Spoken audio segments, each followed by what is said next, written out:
sexual. That one of the stories to get into. First of all, you got to get into this so-called allegations of Hillary Clinton going to jail. I just seen this. I just got rid. Actually, I just got rid of it. My bad.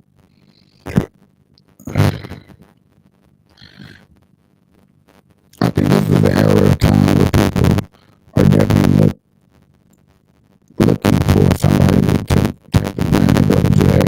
I think we all want somebody or know somebody going to jail. You always hear people say, man, I wouldn't wish jail on my worst enemy. You always hear these stories like this, but then you see people literally lusting their friends away.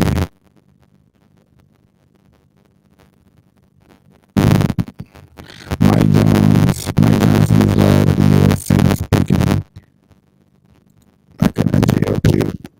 Check this out. We gotta check it out. Only 10 months through Triple 10 boot camps. Beginners are welcome. It's been a whirlwind, but in a great way. Scott, we're so humbled and blessed to have been asked by our colleagues to do this, and to have a unanimous vote on the floor was an extraordinary thing, and we needed that to unify our conference. And the energy that's being felt around the country, I'm under no illusion. It's not about me. It's about this idea that we can unify. This team can pull together and get this job done for the country. And so it's a historic moment. And I don't believe I overstated it. I think I said this on the floor Wednesday night, but I genuinely believe that the future of our republic may well be decided in the next 12 to 14 months. This is a heavy time. If you look over the scope of all of human history, we are gratifying a moment where there are so many challenges. War. I mean, arguably even in the world wars and the Great Depression, we've not seen the collection of challenges. So we're going to that very soon. The first week of the job has been a whirlwind. We've had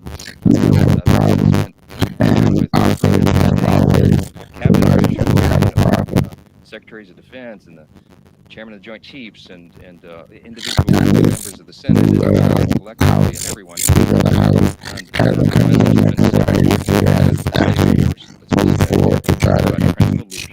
And I commit that that's going to happen in the House. We're serious about it.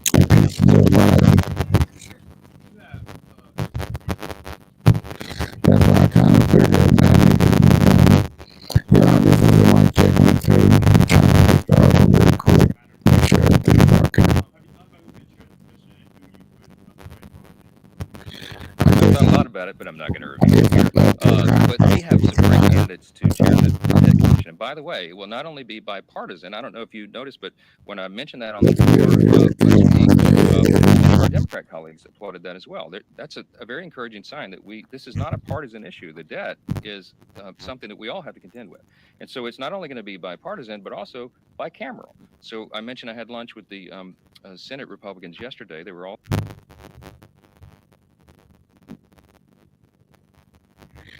This is what's really going on. Let's do this. Most people have no clue that in 2023, the best way to make money on Amazon is not physical. Hello, everybody, and welcome back to Red Eagle Politics. Make sure you guys like this video down below and subscribe to the channel if you are new. Well, another election night is in the books. 2023, an off-year election, and the results were as expected by and large to a lot of people. However, they were nonetheless a bit disappointing, and you have a lot of people once again blaming Donald Trump for everything. And we're going to get to all of this and more, and we're going to get to all the results, and we're going to start off with the good, and then we're going to get to the bad. So the good is Mississippi. Tate Reeves, he's not popular. He is hated, but still he won re-election. Incumbent governor once again winning re-election. Recurring theme that we've seen quite some time. He has defeated Brandon Presley by around 5 percentage points in the state of Mississippi, avoiding a runoff. That is overall good news. On top of that, New York, there were a lot of these elections where Republicans once again overperformed in these areas that they haven't really done so well in up until recently. So you're seeing a positive development in the state of New York. It's possible that could continue into 2024. On top of that, the state of Texas, you have all of these ballot measures passing through that are relatively conservative. They're passing through by quite a bit, which is also a good thing to see here.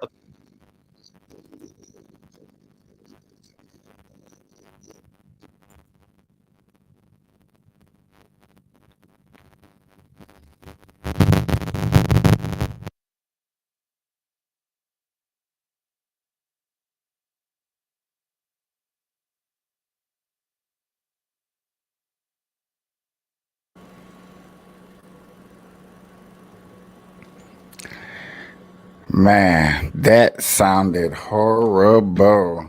Yeah, so hold on. We having a little real technical difficulty.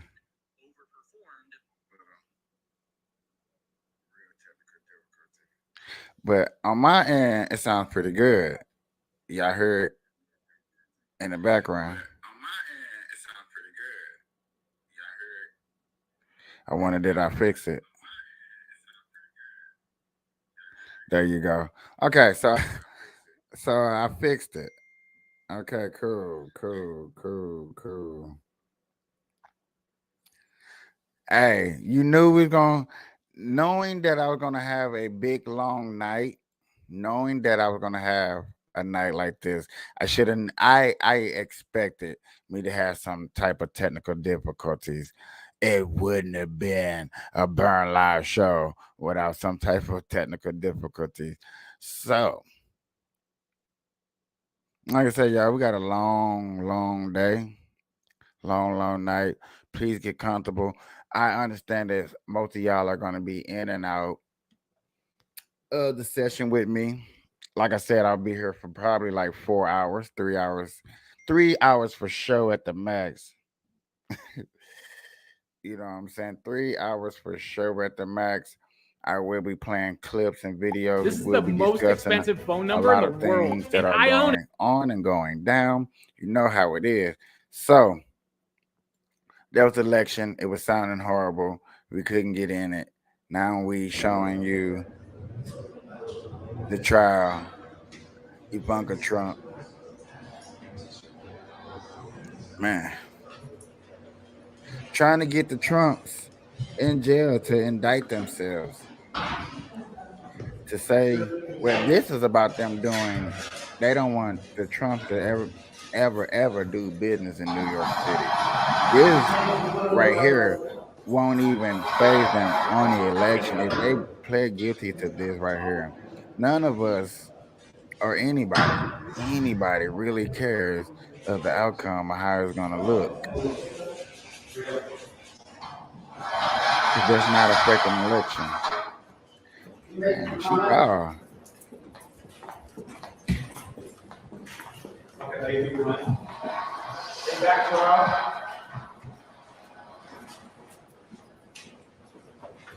Ivanka.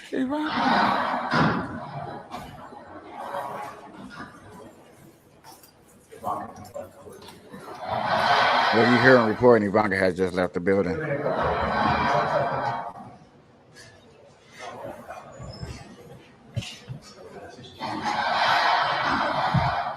They want all the coverage. They want all the smoke.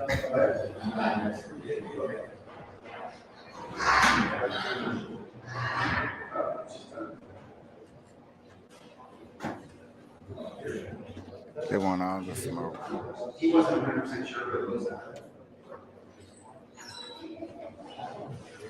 But y'all understand, like, this is only for just doing business in New York City. Like, nothing else after this can affect an election and stuff like that. That is the amazing part about this and where they're trying to take this trial. Like, it's really not affecting nobody.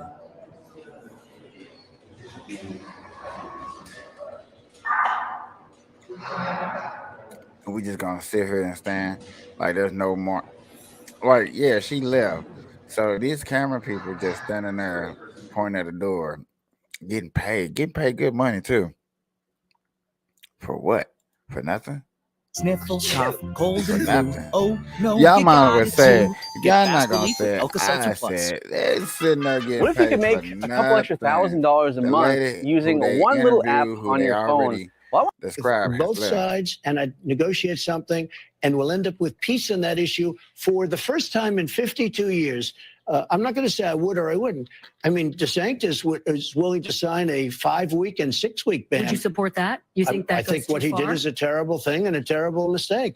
Several months later. Hot off the presses, our decision desk has just made a call in Ohio on issue 1, and we project that it will pass. Yes, on issue 1 will pass, putting the right to abortion in the state constitution in Ohio, with the provision that restrictions can be applied after the point of There's fetal viability, nothing about 22, 24 wrong weeks. But you can see right now with we've that. got more than a third of the vote in here in Ohio on this. All right. People got to understand, and before he get into his rant about what's going on, as long as the state chooses what's going on, I have no problem of how abortion goes, because as long as I know the people had the choice, not letting the government, and that is the main issue and point that's going on. I hope people are starting to understand and see that it's really all about just giving the rights back to the people. If you cannot get that, do your thick head, then you don't deserve to understand about politics. Is that not the government should have the right to choose, but you, woman, man, boy, girl, cat, dog, rabbit, whatever you want to describe yourself, because you know today and age you can describe yourself as different things as you want to.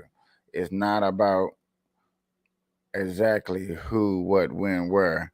It's about what you can prove and stuff like that. Also tonight, in a very red state, the state of Kentucky, the Democratic incumbent, he beat a rising star in your party, Daniel Cameron. Cameron was also notably endorsed by Trump. He was embraced by him and embraced Trump himself. Was that a mistake on his part? Daniel Cameron was a rising star in the Republican Party until he decided to throw his lot in with Donald Trump. I mean, let's face it, Donald Trump is political and electoral poison down ballot.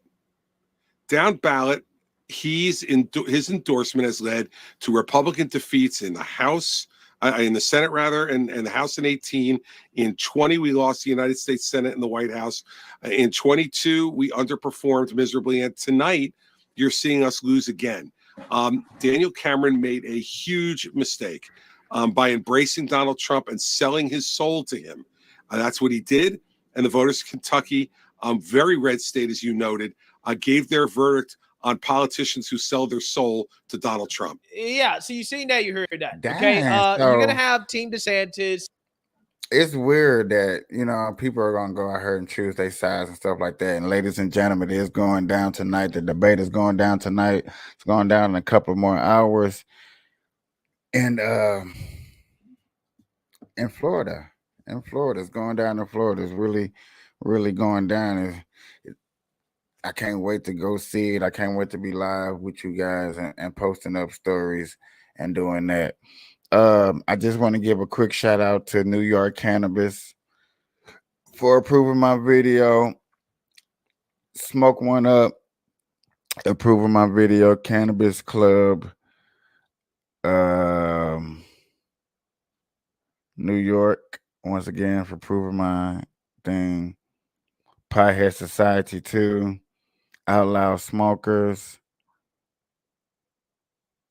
Cannabis Lounge, Procession Nation. I'd like to give a shout out to all these people who liked it and shared my video. I appreciate that. I was trying to get the share out to like 97 like I did last time. Hopefully get a good share out. I also was trying to share out in my YouTube My YouTube be doing now. I know for some odd reason tonight, when we get further on into the debate, my YouTube is going to blow up. I'm hoping that Facebook and YouTube be more at an equal balance tonight. I'm really hoping and praying for that. That'd be so nice if I can get that balance. Because that other night, last time I had this night, I had a real one-sided. My YouTube page was outstandingly popping. And never Trumpers and other folks come out here and blame Trump for an election that was probably extremely tough to win, even in a red state like Kentucky, considering how the incumbent is a Democrat. It's very hard to defeat an incumbent. And Daniel Cameron was polling from behind basically the whole time, right? It's no surprise that he was defeated. And the election probably had less to do with Trump and more about what seemingly all the elections are about now in a post Roe v. Wade world, abortion, right? In which Kentucky has a trigger law that went into effect that Daniel Cameron supported that basically effectively bans abortion outright in the state with no exceptions. Andy Beshear, his Democrat challenger, ran on exceptions, right? On trying to have exceptions for abortion. Lo and behold, the guy that ran on the exceptions, right, that was less extreme on the issue, won. Now we got to look at Ohio, in which voters approved an amendment to establish right to abortion in the state constitution. This amendment won 56.6% to 43%. Young people overwhelmingly voted. So, the young thotties came out and voted on this issue. Okay, even older people as well, too, kind of voted a lot for this issue, too. Ohio being a state that used to be a swing state, but more so than before, it's been a pretty red state, okay, for the most part. But I think what is the most shocking here and really telling is what happened in Virginia, a state led by Glenn Youngkin, who is a Republican rising star. The establishment wants him to try to take down Trump, and the outcome of the Virginia elections would determine whether or not Glenn Youngkin could potentially enter the race. It looks like that's going to be put on hold as Democrats have swept in the Virginia elections to take control of the General Assembly. Now, this comes right after Glenn Youngkin came out and expressed support for a 15-week abortion ban leading up to this election. And that didn't work out too well. Take a look. As we entered this cycle, I had pulled together leadership and said, I think we should progress a bill that protects life. And so we've done exactly that. And I just wanted to make sure people understand what we would deliver. And the candidates that are all running have all agreed this is the bill that they would progress. And so I just think it's really important that Virginians have a clear choice. And I'm a man of my word. And this is what I told people. A clear choice. Okay, good morning, family. It was a big... Is what we're talking about. This is all that I personally asked for, is that we have a choice in the matter, that we get to choose what's going on. I'm okay with losing with choice. I'm not okay with losing with one side deciding the whole fate of what's going on. No, I do not appreciate that. I'm just gonna keep it real. I'm gonna keep it 100. When situations like that take place, I am somewhat offended. I'm somewhat skeptical. I'm somewhat optimistic. I'm somewhat trying to get a better understanding to see what's going on, because hey, I'm not gonna lie to you. If I don't like what's going on, I don't like what's going on. I'm just gonna keep it funky 100, which, y'all looking at me wondering what I'm doing while I'm talking. I am sharing out my YouTube page to different groups. But yeah, I don't mind, choice of state about abortion. I think this is heading in the right direction. Yes, we lost. I have no problem with that. I can stand on that all day long. I can leave with confidence. You know?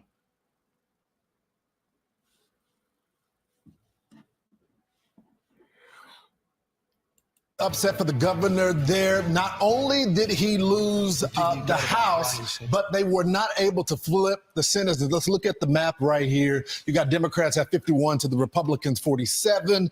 And when you go over to the House, can we switch? Most people have no clue that in 2023, the best way to make money on Amazon is not with physical products. And then you got 21 Democrats there in the Senate, and then 17 Republicans in the Senate there. The big upset was one thing particular. When it comes to abortion, Republicans just weren't able to rally. Also, when you look at the issues such as crime and everything, they weren't able to run on that. When you look at also, the Democrats outspent the Republicans there. And when it comes to early voting, the Democrats really pounded the pavement there, guys. They did indeed, Lawrence. Yeah, a lot at stake. In Virginia, that was really a loss for the governor. And he traveled all over that state to all the different districts. They spent a ton of money trying to get the Republicans to win in both of those establishments. But the no abortion ban, I mean, I think that's what the voters said. What did he want, Brian? He wanted 18 weeks. Is that right, the governor? 16, I think 15 weeks. 15. And he also said, flip the House, keep the Senate. But he lost both. What an epic failure by Governor Youngkin. This is a huge loss for him, who everyone looked at, if not 24, which I thought was a long shot, definitely 28. But that's a tough state to win in, though, because you have equal amount of Republicans and Democrats. The number one most motivating factor was the issue of abortion in the Commonwealth of Virginia, because while Glenn Youngkin was trying to come up with a moderate approach, let's say 15 weeks, and then it would be a ban. And we should point out that wasn't on the agenda. That wasn't actually on the ballot. But, if you elect all these Republicans, I can get this done. It seemed like a moderate thing. But unfortunately for him, the people very loudly said, you know what, not interested in that, Lawrence. Yeah. So like I said, all of the conservatives who were attacking Trump for essentially taking a moderate position on this issue, because he saw how in 2022, the GOP lost the midterms literally because of abortion. You owe Trump an apology, a big apology, a huge apology, because in a post-Roe v. Wade world, it seems like this issue right here, this lone issue is destroying the GOP, right? Because apparently the 304s of America, the thoughts of America, the garden tools of America have more political juice. They have more voting power than the pro-life movement. And I take no pleasure in saying that, but it's time to have a come to Jesus moment with the conservative movement. And did he just say come to Jesus moment? Abortion, which at this point is a political loser. And it is clearly obvious that's the case. We have so many data points proving it, but yet you still have people like Matt Walsh, who is essentially denying reality, for a guy whose whole platform has been built on the reality of gender and acknowledging reality. When it comes to this issue right here, reality seems to escape him. As he put this out here, he said, before you tell me that the pro-life message is a political loser, answer me this. How many Republican candidates fought back hard and effectively on this issue, actively went after the left, ran ads attacking their opponent for supporting the dismemberment of fully developed infants, which nearly every Democrat does, and actively countered the left's pro-abortion narrative with a strong and affirmative pro-life narrative? It seems to me that the pro-life message is being blamed in races where the pro-life message was never even articulated. Has anyone ran an ad saying, here's what happened in the third? This is crazy that we're going to get mad because we're losing. Matt Walsh is going to be one of the people that do get upset because of the situation. Yeah, I am going live for 5 hours. The debate is tonight. Debate is tonight, so we will be going live for 5 hours. I will be talking about a lot of things. I will be here for a long time. Please get your popcorn, get your blunts, get your weed, go get anything you need to get comfortable. Please, it's we're gonna be here for a minute. It's gonna get deep. I probably look like I'm running out of stories to tell after a while. I'm probably gonna be venting about things. I'm probably gonna be a lot of things to discuss and talk about and break down. Plus, we're gonna be smoking a lot of weed. Hey, we're gonna be smoking a lot of weed. I'm 30 minutes into the show. I'm already half an hour late because it's 3 o'clock. I think we got 2 more hours for the debate actually come on. And so, yeah, I might be a little early. I might be a little early. So that's good. Like I said, it's really going down. I'm gonna be here for a while. Got a lot of things to discuss. Burn Live, y'all. We will be marijuanically keeping y'all connected on these stories.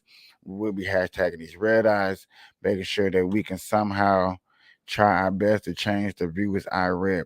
Ladies and gentlemen, 30 minutes into the show.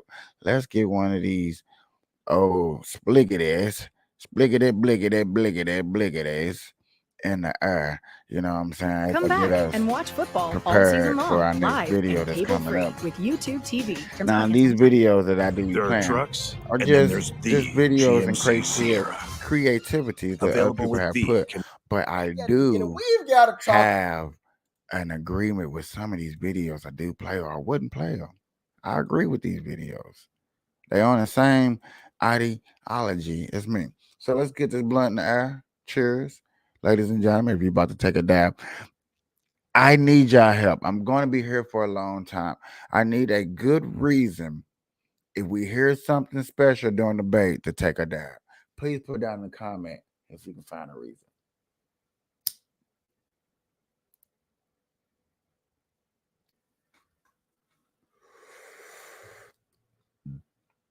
Good smoke. Talk about the radical left today because, well, I'm going to spare you guys from that. Like, share, comment, and hit that subscribe button if you are new. And let's dive in.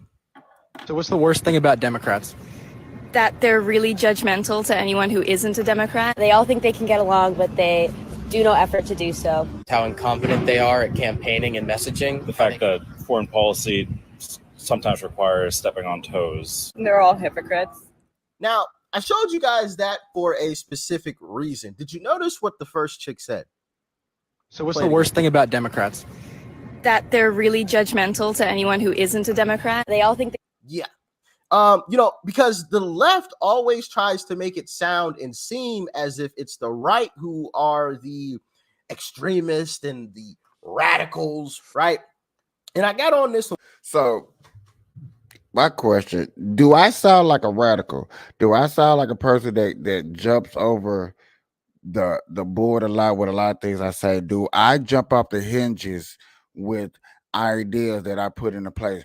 Do it look like I sit here and smoke too much weed to know what the hell I'm talking about?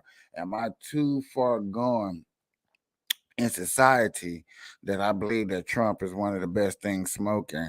And obviously a lot of America believes the same thing too. So we all got this same understanding. We want to smoke weed. I'm just talking about my podcast and people that watch the show. We all want to smoke weed. We all want to get high together. We all want to be united. We all want money in our pockets. We all want gas prices low. We all want the border crisis a little bit more hemmed up. We want the wars in other countries that had nothing to do with us to deceive. We want to stop sending so much money to these countries because they're affecting our pockets. Does that make me sound like I'm an extremist, a radicalist? Or does it sound like maybe I have actually sat down and did some research and found out things that are important to me? If I sound like I found out things that are important to me, that's the path I'm on. I found out things that are important to me. If I sound like a radicalist, put down in the comments why. I would love to read and hear why I'm a radical. A while back, but I feel like it's important that I double back a little bit because I have another clip here to be an example of what the left truly is and what the left has shown they really are. Because I think it's quite it's quite a big lie to say that the right are extremists and the right are the worst people on this planet, when in actuality it's the left. When have you ever seen people on the right? I'm sure there are clips here or there, of course, you know, you're gonna have your outliers, right? But for the most part, where are all of these clips of people on the right, you know, attacking people on the left? Where are they? We've all got camera phones. There's cameras everywhere. So where are all of these pieces of footage of people on the right going after people on the left? I attack them every day. I attack them every day, all day. But you know, wait, they don't film people like me. But I do have discussions every day on this matter. I be smoking. Her, hit this. And then I would ask, what do you think about the war? What do you think about Trump? What do you think about Biden? What do you think about Pamela Harris? What do you think about immigration? What do you think about capitalism? I still, yet today, don't understand how people can believe that capitalism is racism. I'm not understanding that part at all. I think I refuse to understand it. Maybe that's what it is, but I don't get it. I'll tell you where they are. Nowhere, because they don't exist. That's the problem. That's the problem that I have with the establishment trying to push this narrative that the right are the far right MAGA extremists, right? Like, where? How are we extreme? Explain that one to me. Because we have unwavering support for someone? Is that why we are extreme? If that's extreme, then what do you call people that burn and loot and pillage buildings? What do you call that? If we're extreme, what do you call that?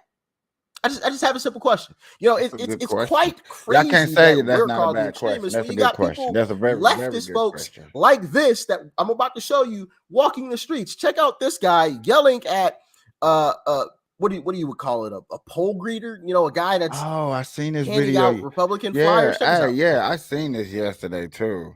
I think I seen this like right as I got off the show too. I seen this video, not this commercial. Olá, tu gata na minha varanda. Hi. When you fucking people tried to overthrow the election, you might as well have been walking up to my head on the way to the polling station, putting a gun in the head, trying to tell me not to vote.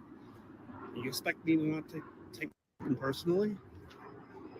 You fucking try to overthrow elections with violence, and then you're out here among decent people. Thanks for what do coming you have out to say that, huh? What's on your what are your policy prescriptions? Have a nice day. You've It's rights. Yeah. Involving yourself in people.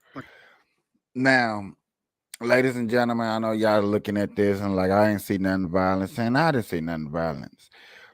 It's amazing how people want to paint us a narrative, paint a picture, and say things are happening, but then when they get confronted, or we confront them, and then we film it and we put it on camera, you see only one side.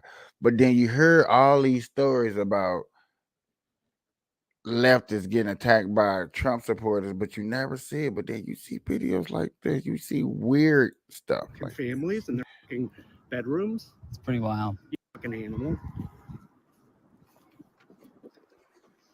You try to steal my vote next year, I'm gonna remember you personally. Thank you. In fact, I'm taking a fucking picture of you. I'm taking a fucking picture. Is that all right? Yeah, you Permission? can. Yeah. It's a one-party state. Yeah, one-party state. But you see, you want one-party you see my boy. You see us with the camera. We cool, calm, collect. We just understand it. We let him take a picture. not arguing, not yelling. Can't catch my breath. But these are the things that we are conceding with. we are showing with, you know what I'm saying, compassion for everybody that takes the time out to vote, not trying to say and prove a point or make people feel some type of way. It's never, ever, ever about making people feel some type of way. And that's what I want people to realize. That's what I would love for people to realize. That we never try to make people feel some type of way.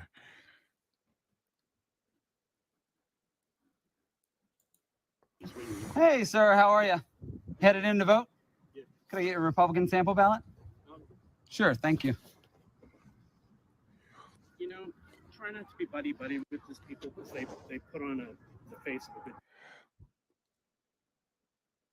Do you actually I mean, a lot of people watch this and probably like, I don't know if you don't understand or do understand. Like, there's people that's gonna stand outside any place that you vote, and they're gonna give you a one-sided ballot to vote, so to help you choose and pick easier, just in case you was a little confused about something.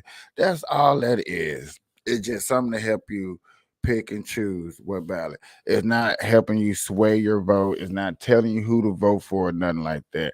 I wish people would stop doing stuff like that or making up lies like that, because that's not what that is. I just want to really put that out there real quick before we kept going and people like, I'm really not understanding what's going on.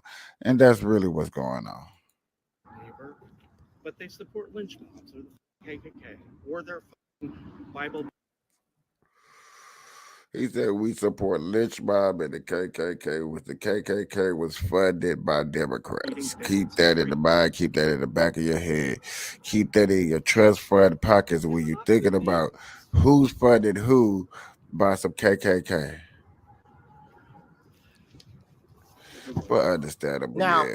of course, I did see that yesterday. That's not nothing big. That's just people that have a little shithole feelings. I know they want us to be careful with the cussing, but I think I done came to the point to where I should be able to cuss on her and say what's really going on or say how I feel about a situation, because hey, it goes on. Now, I've been looking for this lady I just wanted to ask for a long time, since we've been talking about abortion and abortion comes up and I'm not scared to discuss something. I always been looking for this lady because I always see her on reels and shorts. But here's a lady who breaks things you, down do you know so what the much difference is easier between a baby about and a fetus? abortion and stuff like that. It's a great question. Do you want to Can answer? you Would you like to answer define what fetus means? Or where it comes from, or what the root of that word is? So I've been hearing this, and this has been going for years. This word fetus is a terminology, is a word that they use to basically get you in and out of a situation that you're in for as this abortion situation. However you choose, if you choose for abortion or you choose not for abortion, they normally use this a fetus word right here. My guess would probably be a human, basically some human cells that have begun to differentiate into what we would consider a human. It's further past a fertilized egg, but it's not a viable human being or a living human being. It's still attached to the mother's resources. So this is a really common question that we get on college campuses and online. The word fetus is Latin, and literally all that it means is small person, small human. So when we're talking about a fetus and we're talking about a baby, they are completely synonymous. They mean exactly the same thing. I don't think that's what she was asking. I think she means biologically. Biologically, the difference between a child in the womb and a child that's been born. There's no biological difference between a child in the womb, a fetus, and a child after the child has already been born. The only thing that changes is their location, because at conception, Well, If you disagree, if please come to you the front. disagree, please come and ask a question. Okay. Oh, You're okay. welcome to say too. That's fine. But that's not a lie because I actually just put it into Chat GPT. Just put in what is a fetus. The term fetus refers to the stage of prenatal development that begins at the end of embryonic stage, usually at the 11th week of gestation, continues during birth. During this fetal stage, the developing organism is called a fetus. It undergoes significant growth and development, including the development of major organs and systems, the growth of limbs and facial features, the development of This is the problem right here. When you want to deny facts or science, and the lady's reading you nervous system. facts. The fetus is sustained by the placenta, which allows for the exchange of nutrients and waste between the fetus and the mother. At birth, the fetus then becomes a newborn baby. Interestingly, you posed in your question the idea that there were human cells that had not yet developed into a viable human being. So if we're talking about human cells, we are talking about a genetically unique, biologically human being inside or outside of the womb. And it's not just us that say this. I studied biology. I was a biomedical sciences major, but across more than 1,000 academic institutions, 96% of more than 5,500 biologists, most of whom with a PhD, believe that life, human life, begins at fertilization, biologically.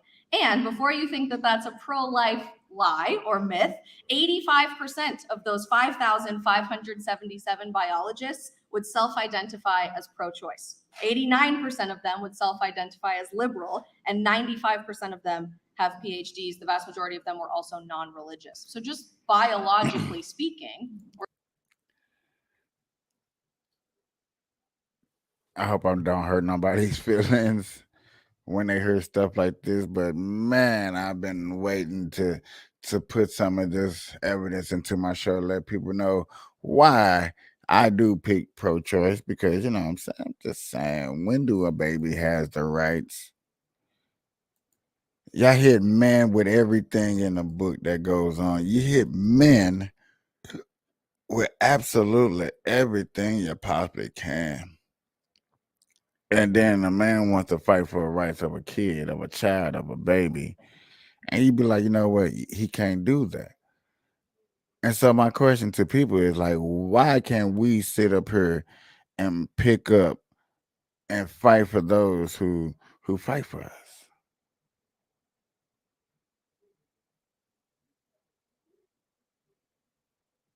Ooh. Now, here's a Democratical lady who's going to explain some stuff to us and is just going to get us on our path to righteousness. Our path to education, because we're not educated enough to understand. This lady was on the ESPN. She did a lot of good things.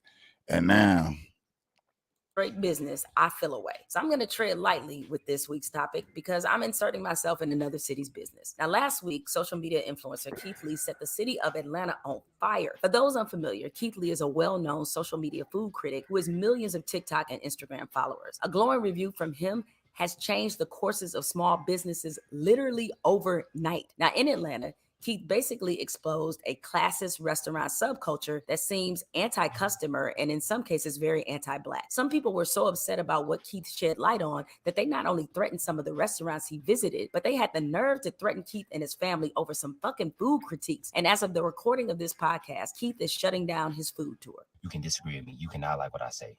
Completely understand. I'm okay with that. But when my safety and my family safety start coming into play, that's where I draw the line at. But what can't happen is when my family or the restaurants or anybody's safety start coming into play. It's absolutely overboard. Especially when I was asked to give my opinion. Because you telling me my opinion only matter if it's positive. Because if it's positive, you got my face plastered on the wall and you saying Keith Lee been here. But if it's negative, I need to sit down somewhere and you don't know who I am. That's crazy to me. So I'm fucking bothered for a lot of reasons. Threatening anybody's physical safety over a critique is just asinine and weak. But let me recap for you how all this shit started. Keith and his family spent a weekend in Atlanta reviewing food spots that were either suggested to him or he was invited to. One restaurant that invited him to visit is called Old Lady Gang, which is owned by Real Housewives of Atlanta star Kandi Burruss and her husband Todd. And this was Keith's review. Yesterday, me and my family were at the One Music Festival. Somebody who works with Kandi Burruss walked up to us and said they've been trying to reach us since we got to Atlanta. He said he'd been constantly emailing me and constantly DMing me for me to come to Old Lady Gang. I got it. Let's try it and rate it 1 through 10. As you can see, I don't have any bags in my hands. Me and my family showed up and we attempted to order before we got here. We called the number they had connected on Yelp 3 times, no answer. You know what? What's crazy is I seen this dude on somebody else's phone. I don't follow him. So that's crazy. But I did see somebody else following this dude. And the close up of his nose just drives me freaking crazy, bro. We tried to order through DoorDash and they said it was temporarily closed. So when we pulled up, I sent my family in to order for us. They said on the weekends, due to being busy, they don't do any takeout at all. They do to-go orders? No, we don't do to-go on the weekends. Oh, okay, so it's send-in dining. Yes. Okay, thank you, sweetie. We appreciate it. Which is completely understandable. So what we decided to do is my family's gonna go eat. They're gonna come bring the food out while I'm sitting in the car, so they have no idea I'm here. My family asked how long the wait was to be seated. They said an hour to an hour and a half. Yes, hour and a half. Okay. She also said they didn't have any reservations available. So they didn't take down any number, any contact information, nothing. Now, considering that you couldn't call ahead to order, they didn't take reservations, there was an hour and a half wait, and they never took any of their information. I mean, what kind of review would you expect? And on top of that, things switched up real fast when Keith himself got involved. My family then came and relayed that message to me, and I decided to go in myself. We walked in and we were greeted by a nice young lady. And then I met some amazing people who were eating there, and we took some pictures. God is amazing. As soon as me and my wife were done taking pictures, the lady said the table was ready. As always, I don't want any special treatment. I want to be treated like everybody else. I pay for my food like everybody else. I'm a normal person. I'm a normal customer. Things like this is exactly why I do reviews the way I do. Just because I have a certain amount of followers on social media don't make me different from nobody. Considering all those circumstances, I personally think Keith was pretty gracious. So far, not gonna lie to y'all, I'm agreeing with both persons on how they approach and do what they had to do their reviews, because like you said, just because I got a good following, I don't want to be treated no different. I want to be treated like a human being, and I totally agree. And I totally see why she did this story and the way she formatted this story. Totally get it. Totally understand. Now, Candy did respond with class and apologize, explaining that the restaurant doesn't take orders on the weekends because they're too busy and don't want to overwhelm their workers. But she didn't really address how that hour and a half wait time went to 5 minutes because he walked in. Nevertheless, from a PR standpoint, Old Lady Gang didn't handle it too badly. As for the restaurant, The Real Milk and Honey in College Park, they clearly weren't advised correctly on how to handle a crisis. Before we came, we attempted to call our order in. We were greeted with an automatic message that said they do not take call-in orders. The automatic message said the only way you can do pickup is through DoorDash. We went through DoorDash, they was closed. But online, it said they closed at 5 o'clock. We went on DoorDash at 4 o'clock, but we were already here, so we just went inside. I stayed in the car and my family went in and they told them they were closed early for deep cleaning. Yet the doors wide open and it's people still going in and grab their orders. Now we have no idea if those people ordered beforehand or what the case is. Also, the people, it's just the rules. And so far being in Atlanta, I found some places do have unique rules, and this is one of them. I want to be very clear, we're not blaming one person or saying one person was rude. In plain terms, don't call this restaurant trying to get nobody fired. Ain't nobody do nothing. This is just the rules they had. If you don't like their rules not for you. And for me and my family, the rules just went for us. We just not their target audience. For the record, afterwards, I did walk in and they did recognize me and they attended the services, but I respectfully declined. Again, these are the facts. No call-in orders. DoorDash was a no-go. Closed early for deep cleaning. Basically, it was a busted trip. You think the owners of The Real Milk and Honey... Did he really turn down that he got seated early? That's amazing. He would have been a little bit embarrassed or at the very least contrite. That's amazing. Well, you would be guessing wrong. That part right here. Did you see this Keith Lee video about The Real Milk and Honey? And who is this Keith Lee? Daddy, you don't know Keith Lee? Yeah. No. And if you thought that was bad, one of the employees at The Real Milk and Honey went on TikTok and said, quote, "Y'all let an autistic man tell you where to eat." Keith Lee is a good Christian because, boy, I would have spent the next 6 months frying that place. But by all accounts, Keith is a good brother who in all of his videos goes out of his way to give these businesses a break, even though some of them clearly don't deserve one. He makes sure to also instruct his followers not to call these places and try to get folks fired or to take his experience as gospel. Let me be clear. All of his experiences weren't bad in Atlanta, but after his experiences went viral, it touched off wide-ranging conversations and debates about Black businesses, Black customers, what our expectations are of each other, and this trend where Black restaurants in Atlanta, though I think some of this happens in other major cities like DC and Houston and Miami, but how these places basically brought club culture to the restaurant industry. Here's what some of the folks from Atlanta had to say about Keith Lee's experiences. I'm so glad that Keith Lee is talking about these Atlanta restaurants because there is a reason why I don't go out to a lot of restaurants here. Story time. So this past week, I went to a restaurant for my friend's birthday. And this is the reason why I didn't act a damn fool. It was her birthday. So another friend in our friend group handled most of the issues because I just wasn't in the mood. From the time that we sat down and ordered our drinks to the time that my drink actually arrived, it was an hour and 18 minutes. You heard me right. Y'all already know Keith Lee is in Atlanta, and let's talk about it because I have several reasons I think the food industry in Atlanta is such ass, complete and total trash. You know, Keith Lee, Everybody trying to hop on the bandwagon, bro. That's the problem. That I'm like, is these stories factual, or are they just saying away real quick? Let me hop on it real quick. I don't know how to take this. I don't know how to take these stories. I don't know how to take these stories. I can take the man's story because he's doing his thing and something happened tragic to him. But everybody else want to come out with their little nice little stories all of a sudden. I don't know what to say. he's a man of God. He's not going to tell y'all and drag y'all like y'all need to be dragged. So let me tell you my thoughts. First of all, if I go to brunch or lunch or dinner or any type of meal, why is there a full page of rules and regulations I got to follow before I can get something to eat? Keith Lee said in one of his videos, you can't call ahead, you can't order ahead, nothing. Exactly. That is ridiculous. A lot of these Atlanta restaurants want to be exclusive so bad, but when you go in there, you can see that it's just for aesthetics. The food is not good. The drinks are not good. It's just an aesthetic. It's an Instagram restaurant. You go there and you take pictures. That is what these restaurants have put high on their priority list. They have not put food or customer service or any other experience high on that list. Now, I don't know about y'all, but I can't eat vibes. I can't eat clicks. A couple months ago, I reposted comments from a Black woman who was critical of Black-owned clubs, lounges, and restaurants operating in Houston because she believes a lot of these establishments are financially draining Black customers. I love to see Black people doing good in Houston, but I think now it's to the point, it's like we're burning our people out financially with a certain lifestyle. Oh, that's a good topic. And I'm not catering. I don't like that. You know what I mean? It's I nothing like wrong with that. getting money. Okay, so but it's our people from what I can tell. This is what people would probably like me to sit down and talk about too. And so like lifestyles of the clubs and this is where you be like conservative. A lot of Black people live outside their budgets. If we knew and learned how to live inside our budgets or what we got paid, you know what I'm saying? Yes, we all would be in a certain type of area. We all live with our parents until we were 40, until you really got some things right and got your credit right. These are the basics of how we should be living. You see a lot of families live like that and they get financial wealth because they stick together for a long period of time. I seen that as a young kid.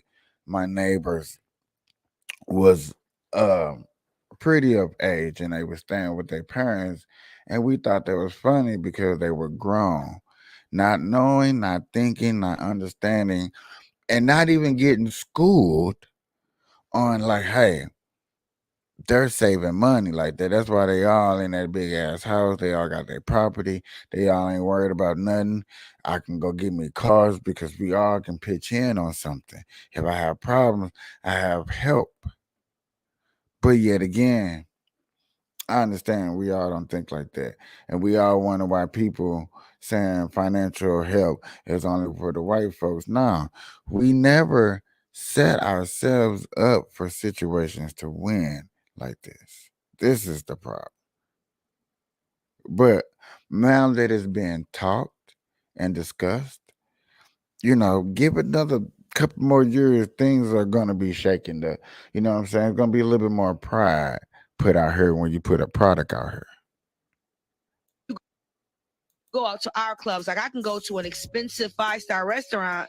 They not gonna charge me 20% gratuity on me and my husband or me and my homegirl. I'm not gonna pay. The valet is usually free when you pull up, as long as you're going to the restaurant. You know what I mean? Even if you go to a hookah lounge, you go to a classy hookah lounge, you're gonna pay $25 to $30. So there's nothing wrong with Black businesses getting money, But I Right. think they're draining us of the money. So now we're back to an age-old argument that is steeped in some very familiar stereotypes, that Black businesses lag behind in customer services and professionalism, and these establishments have a strong tendency to overcharge and implement strict policies because they serve a Black customer base. And Black customers are supposedly rude, don't tip, y'all know the rest. Let me be transparent here. I've never had a bad restaurant or club experience in Atlanta, but that's because I'm usually rolling with people who typically have enough clout to avoid those issues that the average person sometimes encounters on the Atlanta scene. I'm also not outside like some of y'all are in Atlanta. I'm too old for some of these places. They're loud. I can't hookah and chicken at the same time. I'm lazy.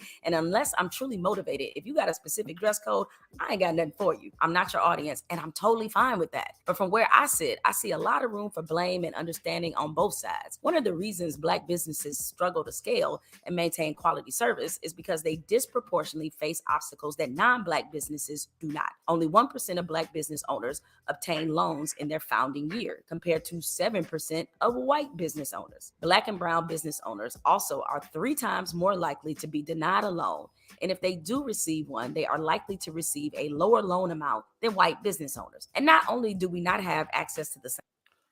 Now, to sit up here and say that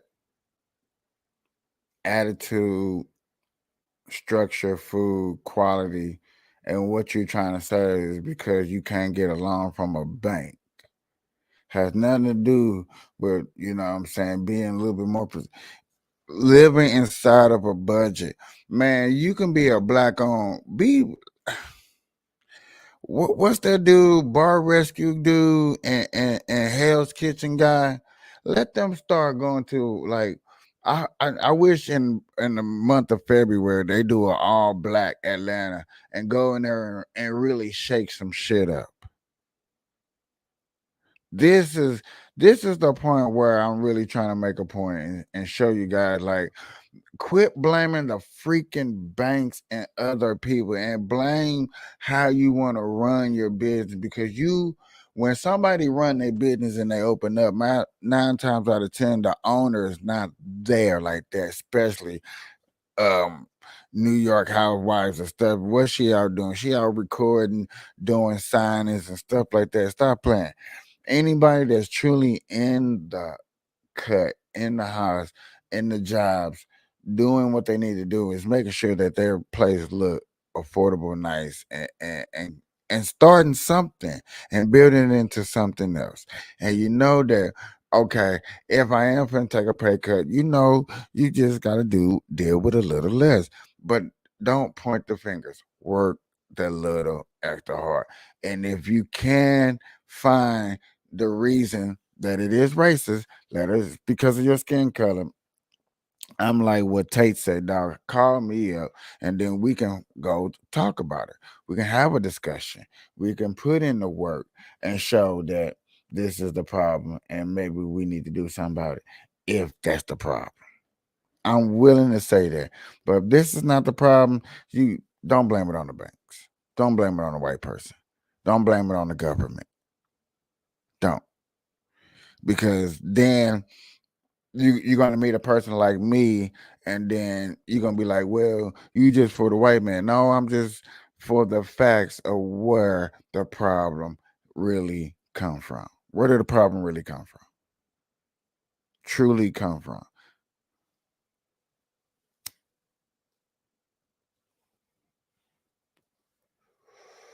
We got a problem with a business because the business is run function. Let's find a problem. I always thought about if I started a business or when I start my business, especially in a restaurant or a bar, I'm calling bar rescue and I'm getting the help to get a good start in society so I can run something smooth and right. That's just me personally. That's how I feel like I should be able to run it.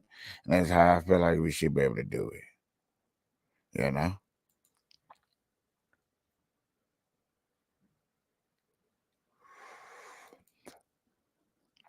Hey y'all.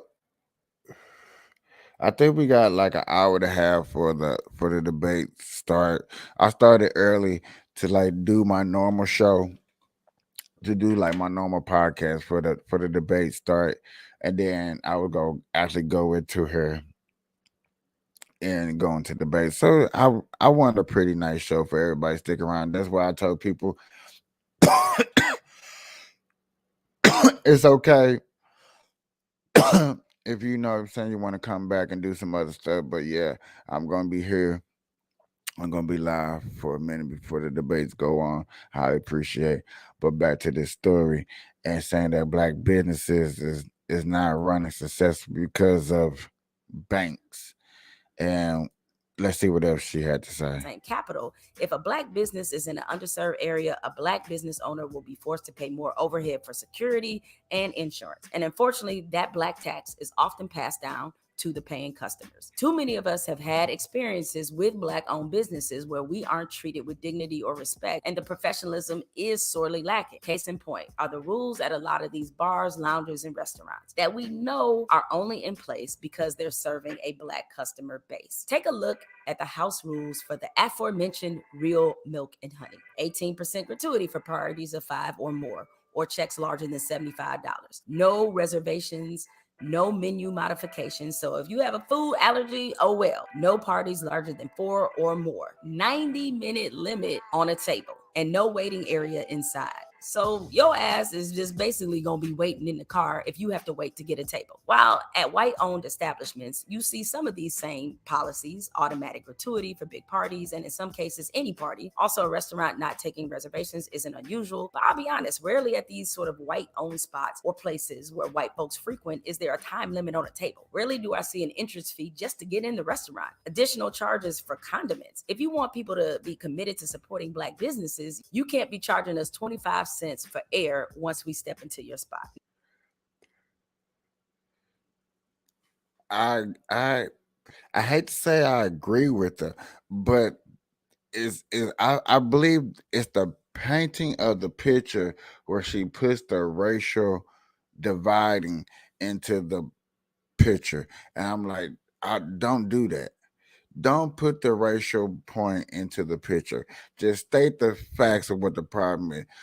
A 90-minute eating at a table. Who takes 90 minutes? You know, people want to eat and chill and enjoy the taste.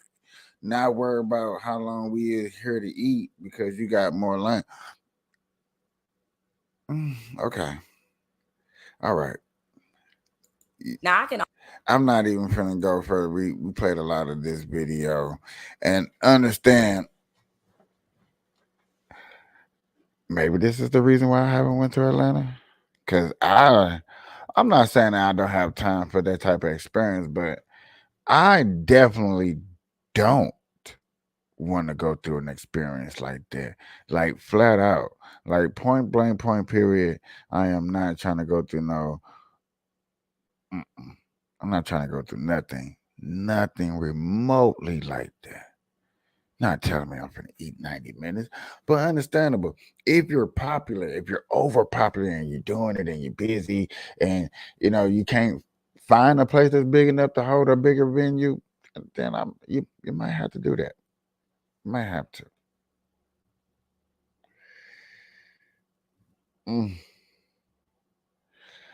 In other news, y'all, we're gonna keep going a little bit. Our mission in Coding Dojo is about redefining what's possible. I'm really trying to find something to really rant into, y'all. Now, if I can go into a good rant about something, I'll stop showing so many videos. Put out the videos. How can we see what I'm talking about? And then for y'all to know what I'm talking about, it's just so easier to paint a beautiful picture.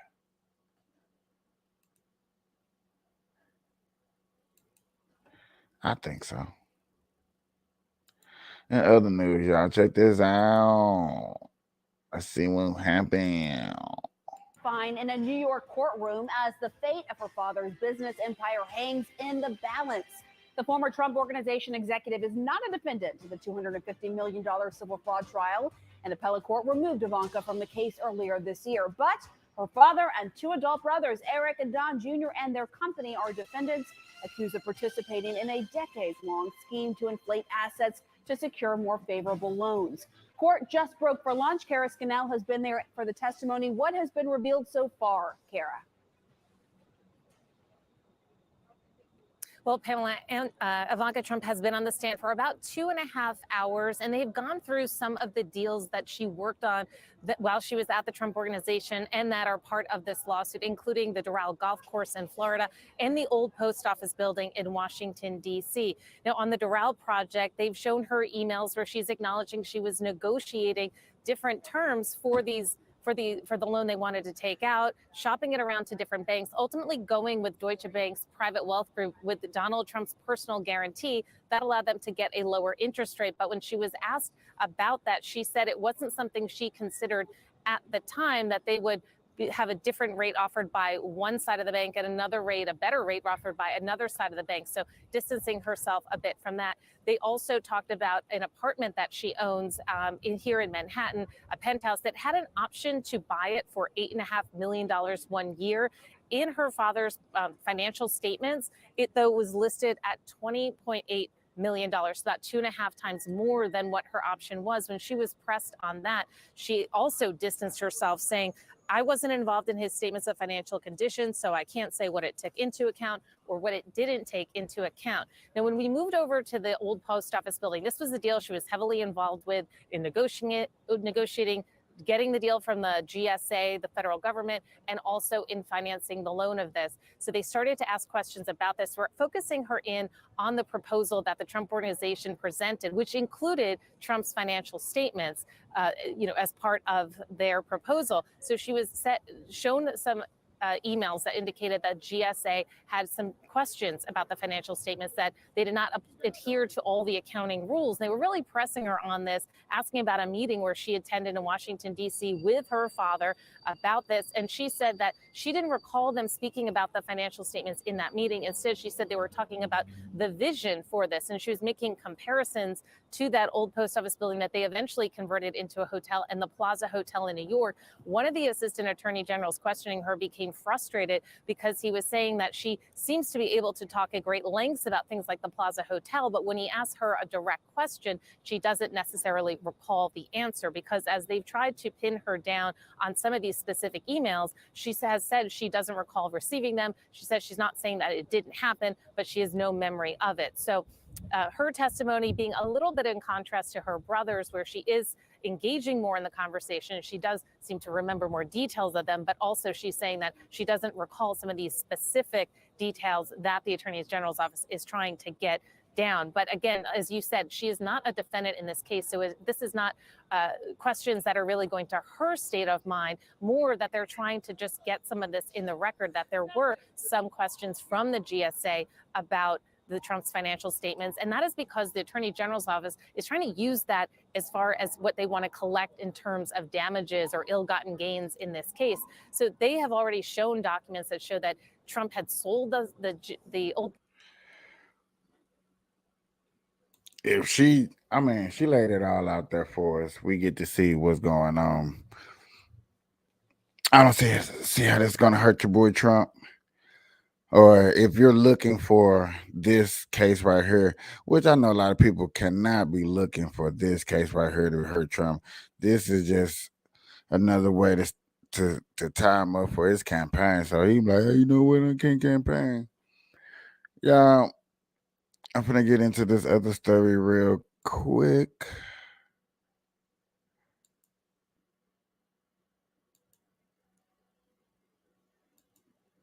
Hold on.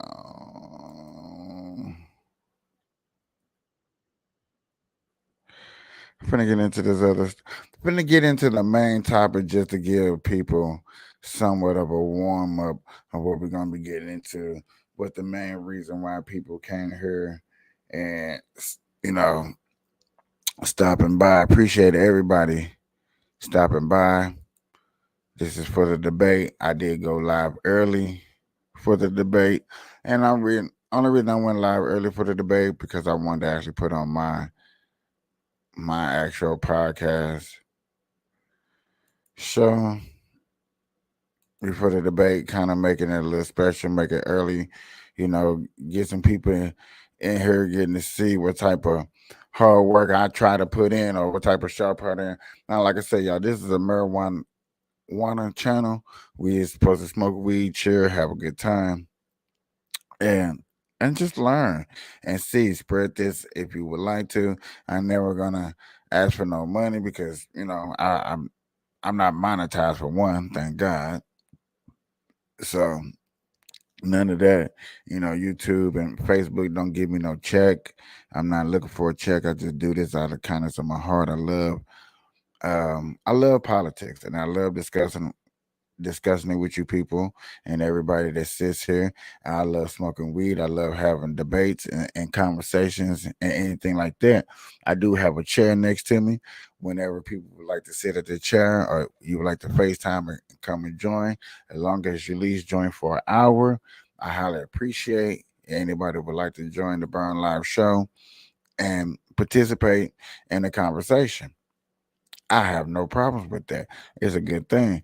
Now, like I said, this is a little preview of the election of what's going on tonight and what things are going to be put on display.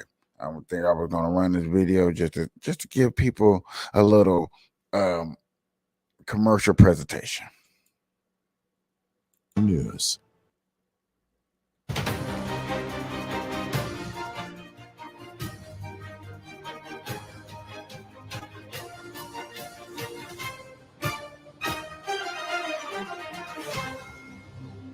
Anger politics should end right here and right now.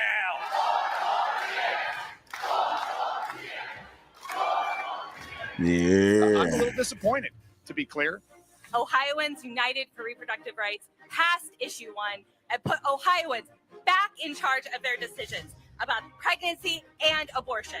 Nikki's running in the moderate lane, the never Trump lane, and frankly, that will not unite our party. Ron has done a good job as a governor of Florida, but at the end, his campaign has been stuttering and stammering. Hello, I'm Major Garrett in Washington. Welcome to a special hour-long edition of America Decides. Let's remind ourselves of this basic fact. Polls measure preferences. Elections measure behavior. Preferences are fluid. Elections are behavior that confers authority. Polls can and sometimes do capture a direction, or as they sometimes do, miss it by a wide margin. Elections, by contrast, declare They hard really choices. finna get into this. They or really that. finna get And into yesterday, this. from Virginia to Now, Kentucky, this is Pennsylvania probably to Ohio, this should the be news a was night. not good for one party. This should be a night where you really see shots getting fired at people. If you really don't see shots getting fired at people tonight, talking about who doing what and who can't do this and who ain't did that, this is the night to see that. This is where you really should be saying no holds barred. I'm just saying. If you see any type of hose barred, then we're gonna have a problem. Because you're trying to get your candidacy, you're trying to get your guys up in here, you're trying to get your peoples, you're trying to get your donors.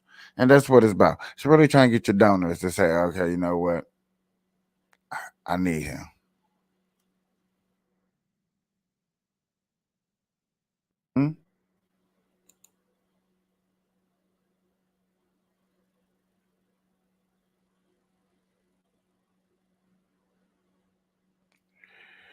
That's what it's about, y'all. You know which party and you know who leads to it. We'll get to that in a minute. But first, something much more important. Here's Republican Daniel Cameron last night after losing his race to Kentucky's Democratic governor, Andy Beshear. As I called the governor to congratulate him, I know from his perspective and from all of our perspectives that we all want the same thing for our future generations. We want a better Commonwealth, one in which it can ultimately be a shining city on a hill, a model and example for the rest of the nation to follow. And this is Brandon Presley after losing to Mississippi's Republican governor, Tate Reeves. He deserves a congratulations on his victory. This state depends on leadership for the next 4 years on tough issues and things in which we need to see our state move forward. And I give him my best wishes to he and Ely and to his family. I respect the decision of the voters of Mississippi because that's what makes our democracy what it actually is. Cameron lost his race by about 67,000 votes. Presley lost his by about 38,000 votes. Both conceded. Former President Donald Trump in 2020 lost Michigan by 154,000 votes and has never conceded. He lost Pennsylvania in 2020 by 80,000 votes and has never conceded. Let that contrast and what it says about politics then and now sink in. Let us continue. CBS News Chief White House correspondent Nancy Cordes joins us now to talk about the election yesterday, particularly, Nancy, how the White House views it. Is this yet another moment where the Biden White House says, hello, we told you so? That is what they are screaming. Do you, Bob Costa, have in any way the election results from Tuesday cast a pall or in any way affected the atmosphere or sense of Republicans in Miami heading into tonight's debate? Major, it's great to be with you. It's great to be with Ed, who's just down the road covering former President Trump. But I'm here for those on stage tonight. This is a real moment about abortion rights and how the party's going to move forward in terms of restrictions. You have Florida Governor Ron DeSantis for months now, ever since the Florida legislature passed the law, has been articulating his. If these 5 people got to stand on this stage and debate about abortion, Nikki Haley is going to win. I've been in a couple of polls where people have been asking about who's going to win tonight. And I really been not thinking about it too hard, but thinking about it since the show started and listening to everything that I've been talking about and discussing this in a couple of videos that I've been putting up.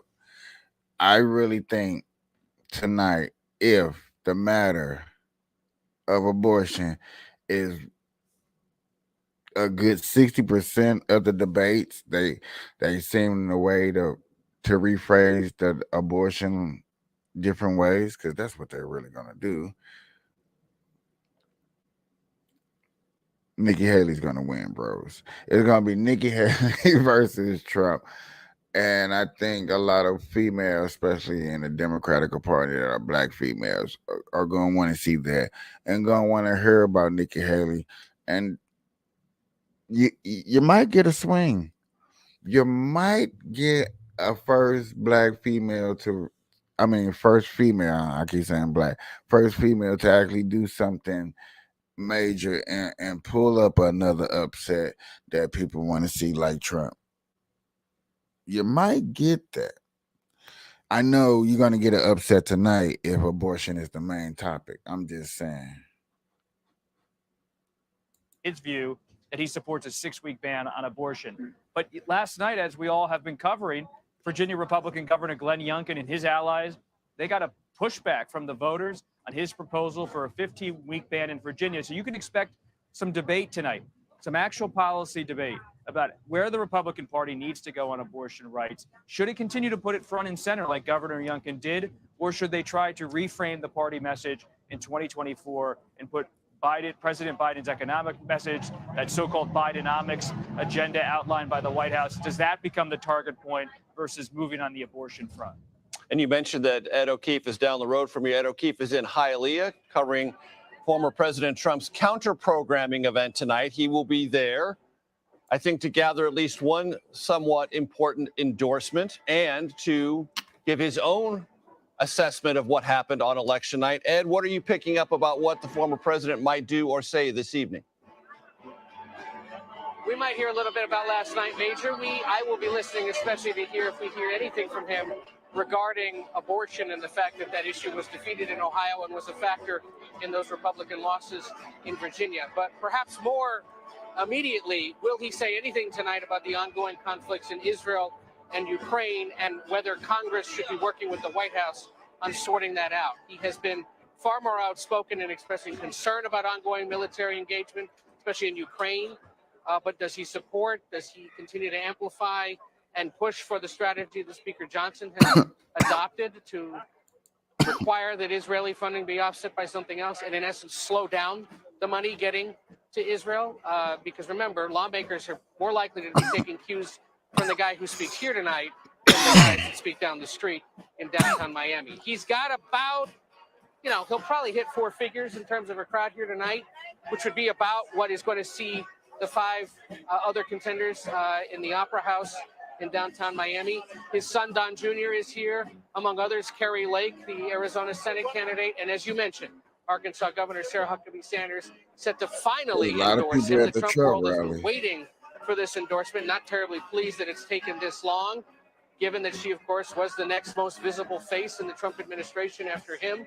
But the governor now coming here to Florida tonight to offer her endorsement in what really is the heart of South Florida Trump country, Hialeah, Cuban-American, Venezuelan-American community, where a lot of the change in this state politically began because they liked what he was saying about the fears of socialism and how Democrats were embracing that ideology. That word, of course, remember, rings so much more with this community, given what they fled in Cuba, Venezuela, and other parts of Latin America, Major. Robert Costa, let me ask you, what is the sense this evening, heading into this debate, about how much this evening's presentation will be about a clash between Nikki Haley and Governor DeSantis? This game. Man, I should have paid for my YouTube subscription. That's the talk here among so many Republican strategists, that it's going to be about Governor Haley and Governor DeSantis. Though don't say that to allies of former New Jersey Governor Chris Christie and others on stage who say, hey, this race is fluid.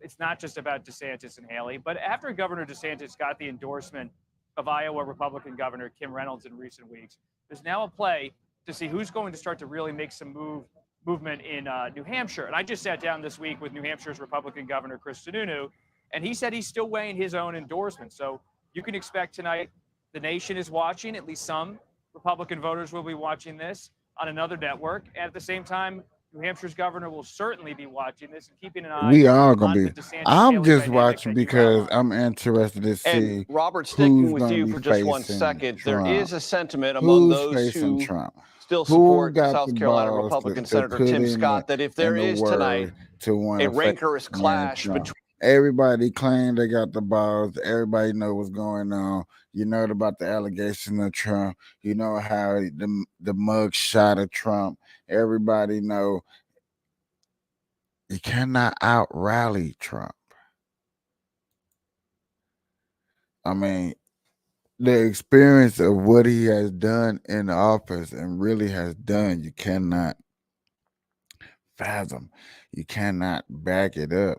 There's between Nikki nothing Haley and that none of Ron these DeSantis people that will create an opening, can possibly really one that prove and can be show exploited us by Tim that Scott. they Is that have something you're done going to look for as against well? Trump.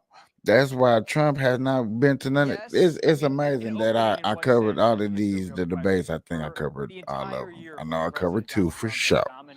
But me covering these debates and Trump not showing up to one because he knows that he is leading, like he know that these politicians right here are putting a hole in their own foot. This how many people it started out with.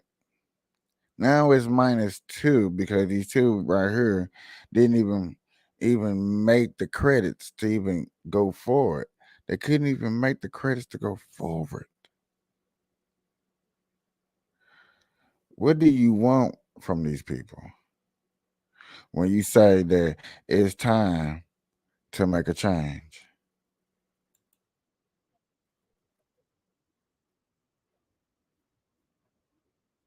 Is it really time to make a change and see that these candidates right here that we are looking at are the people that we want? Now we know that 61%. I know that 61% guy because we know what he did. DeSantis, if you live in Florida or if you heard about Florida, you know what he has done. Haley, so far, if you haven't heard nothing about her, you heard she's a little warmonger. Vicky Ramaswamy is the new Obama just for the Republican Party. Scott is the guy who, in my opinion, just does not have the voice. He doesn't have the manpower voice to lead this country into good. He doesn't have that Denzel Washington of a speech. He doesn't have that Mark Freeman of a speech. He does not have that Barack Obama of a speech. He does not bring that to the table and can say that this guy does it. And then you got Chris Christie, who just doesn't like Trump, no matter what you say or think about him. He doesn't like Trump, so he against Trump. Now that doesn't mean you necessarily really doesn't count in my eyes, because yet again, this guy doesn't like Trump. So when you see those candidates, you see those people up there, and you see that this debate that's coming tonight is really about who is going to give the best speech for everybody that's sitting out there to get behind, to actually put up a debate, to put up the show, to put up the money behind to go against And Trump. O'Keefe, back to you, and you talked to us a moment ago Now, about the significance of Hialeah, for the significance stoners, of the transformation. you should want to sit back and listen to this. This is the point to where you should want to sit All back. this other conversation on the debate stage is about. I'm not only the president of this party, I'm the future of this party, and Hialeah is one of the places. Hold on, y'all. I think it's starting.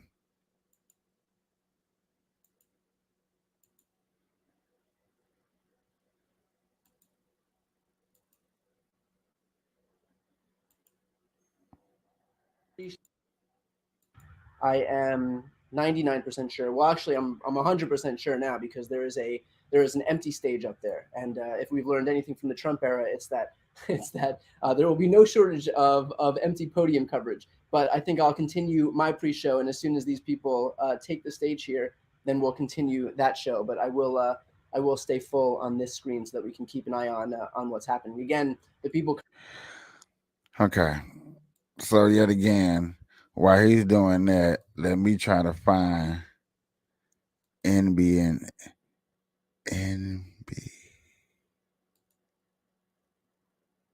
Do I even have that down as a network?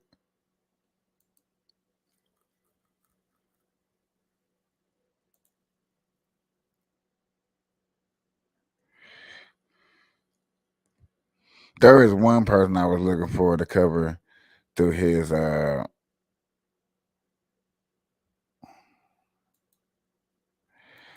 announcement, through his ways. Oops, my bad, y'all. My bad.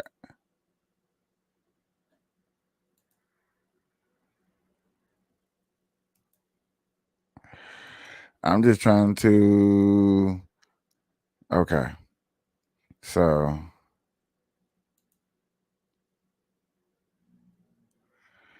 now that I found a good station to hold the debate with you guys. Had to get it. A good one. He's been out there basically attacking every other Republican, calling them neocons, So there we go. saying we need to stop aid to Now, Israel, stop aid to Ukraine, essentially. Getting and then we have to down. It's worry getting about down. America This first. part. It's going to be the Hey, biggest I can't contrast, wait to I this think, on part. stage. I have a hunch based on some of my Gonna give me some conversations here, ice and if that's one of cream yours too, that we and are stuff going to like see this. We is gonna Ramaswamy pressed chill. on those policy issues too. Facebook, YouTube. How many people gonna come up in here and join me tonight? Smoke some weed with your boy. Let's smoke some weed and listen to this debate. It's gonna be interesting. Like you hear these guys and hear what they're talking about. Understand what's gonna be important in this debate. What do you want to hear about in this debate? What are the things? Are you gonna laugh about it? Man, I want to see how many emojis up here. I got dabs. I got weed. I'm smoking. I'm trying to figure out how to have a good time with you guys on the debate and a smoking thing. This is something new. This is something that we normally don't do. I know this is new. You probably never see this done in a political marijuana area. I'm trying to start something new. Please like, share, subscribe, do all that YouTube stuff, do all that Facebook stuff. Please, because it's really about to go She down. has a couple of issues that have been in the news recently that Oh, theoretically yeah. at least played I her told strengths. you. There is a war going on. She was a former UN ambassador. Little She's warhead. comfortable talking about foreign policy, and she has perhaps a little more warhead. nuanced view A on little abortion, an firecracker. issue that was obviously front of mind for a lot of voters casting their ballots last night that will surely come up Okay, tonight. so we The got an problem she's had hour. up until now is that while she's We able got to an hour manufacture these before moments, it she's actually had such go a down. Spartan campaign. That's cool. They haven't been able to raise a ton of money. So basically, I'm gonna just turn that down. Let you know 54 minutes before the actual debate go down. See it in the corner. So you know how long you got before you have to actually sit here and it really go down. Please ride this early. Go use the bathroom. Go take a break. Go stroll through Facebook. Go see what else is going on. See if there's anything else that you would like to see right now. You got an hour. Please come back. I'm telling you, I'm going to be here all night. It's really going down. Like I said, I try to go live a little early, do my normal show, and I'm gonna pull it off. I'm gonna pull off a 2-hour show before the debate go on. This is beautiful. This is gonna be a good night for me. I am hyped. I am amped. This is Capiche. This is the Burn Live Show. This is the Here Smoke Weed. Y'all see all the weed and stuff everywhere, man. It's going down. Hashtag these red eyes. It's really going down. Abortion, people who want to restrict abortion rights, voters, Republicans, Democrats, Independents are showing that's not exactly where the country is right now, at least in the races last night and during the midterms. Yeah, I think it's going to be really interesting to watch how Tim Scott answers those questions tonight. He is staunchly anti-abortion as a candidate. He talks about his faith and how it drives him on that issue quite often. And he's committed to trying to pass and trying to get signed a federal abortion ban at 15 weeks, exactly like the one that was sort of rejected on spec in Virginia as something that, Glenn Youngkin had wanted to pass. Democrats had a big night there. Exactly like the kind of thing that this Ohio constitutional measure was meant to prevent.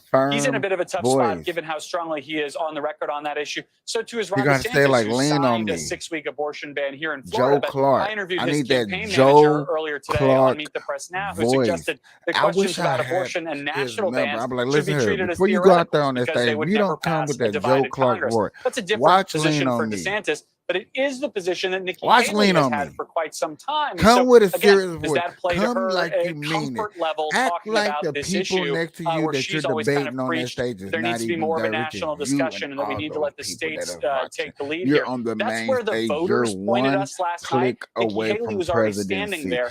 That That's could be an the opportunity for her attitude again if that she's he able to needs to seize it. bring, that he needs to drive Garrett Haig for us on that live stage. outside the And Adrian I'm Art talking Center about here Tim in Scott. downtown Tim Miami. Scott Garrett, we appreciate could, that. As the candidates make I their final don't know. preparations, I want to take another I'm live just look saying. just behind us here inside the debate hall as the audience is filling in here. There's a lot of energy. People are already starting to scream and cheer. You can tell people are so pumped up for this debate here on NBC Look and at in that Florida. stage. Dasha Yeah, Burns has been baby. posted up live talking to some of This is the what- audience members that are coming in here. So Dasha, talk to us about what you're hearing from the people that are going to be watching this debate up close and what do they want to hear tonight? Okay, I Yeah, want to people hear are this. pumped up here in the lobby. We've been seeing a lot of hugs, a lot of handshakes, people meeting and greeting each other. And we just heard the bell ring. So folks are starting to head into the debate hall. But I've got a few victims right here. Mark Short, who was with former Vice President Mike Pence. I think he thought he was out of my clutches now that his candidate is out of the race. But we've grabbed him once again. Mark, you don't have a candidate on the debate stage this time around. So very different perspective. What are you looking for tonight? Well, I certainly Yet hope again, the debate is focused a lot more the on policy. thing is that I'm saying that we should be hyped. You know how you hear your favorite rock band, your favorite rap song, your favorite artist, or you go to your favorite concert. That's the time it needs to be right here. If you're conservative or you're Republican or you're thinking about being a Republican or you're thinking some of these ideas is what you're thinking about being, because you know these debates are how maybe you think or maybe you not think. You don't know. I know a lot of people who sit up here and claim they don't know. So in that case, here is the evidence, here is proof, here is a reason for me to put for you to decide what side of the aisle that you want to be on and what do you want to vote on. You can't get mad. Now, Let's go for the trifecta. if you don't get excited and you rather watch MTV or BET or your favorite TV show than learning about what a person is voting for, you can't get mad when you see Trump and Biden up there. You had a chance to vote for other candidates. Dasha, before you go, though, and this is the point I'm making right here, and this is the point that I understand people are going through what they're going through, but here is what we're waiting for. This is what I've been waiting for right here, for people to. I can't wait till people come to me like I didn't know who to vote for. Where if you would have watched my show, you would see there was other candidates.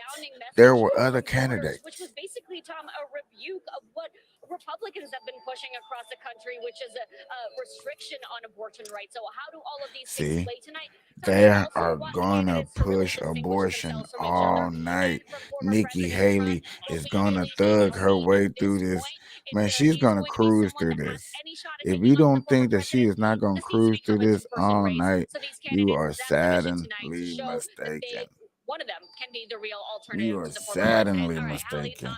You better get ready to understand that this is the brave. Give it up, give it up, give it up. Is something going to change my mind? Am I going to hear something that will swing my support to one candidate or another? Ryan Nobles is one of those correspondents. He is posted up in New Hampshire. New Hampshire, of course, Ryan, a critical state, first primary state in the country. We believe it's going to be right after the Iowa caucuses here. Talk to me about this. It's super important, I think, to hear from voters and their perspective, because they are the ones who matter here, right? They are the ones who the candidates are aiming their messages at.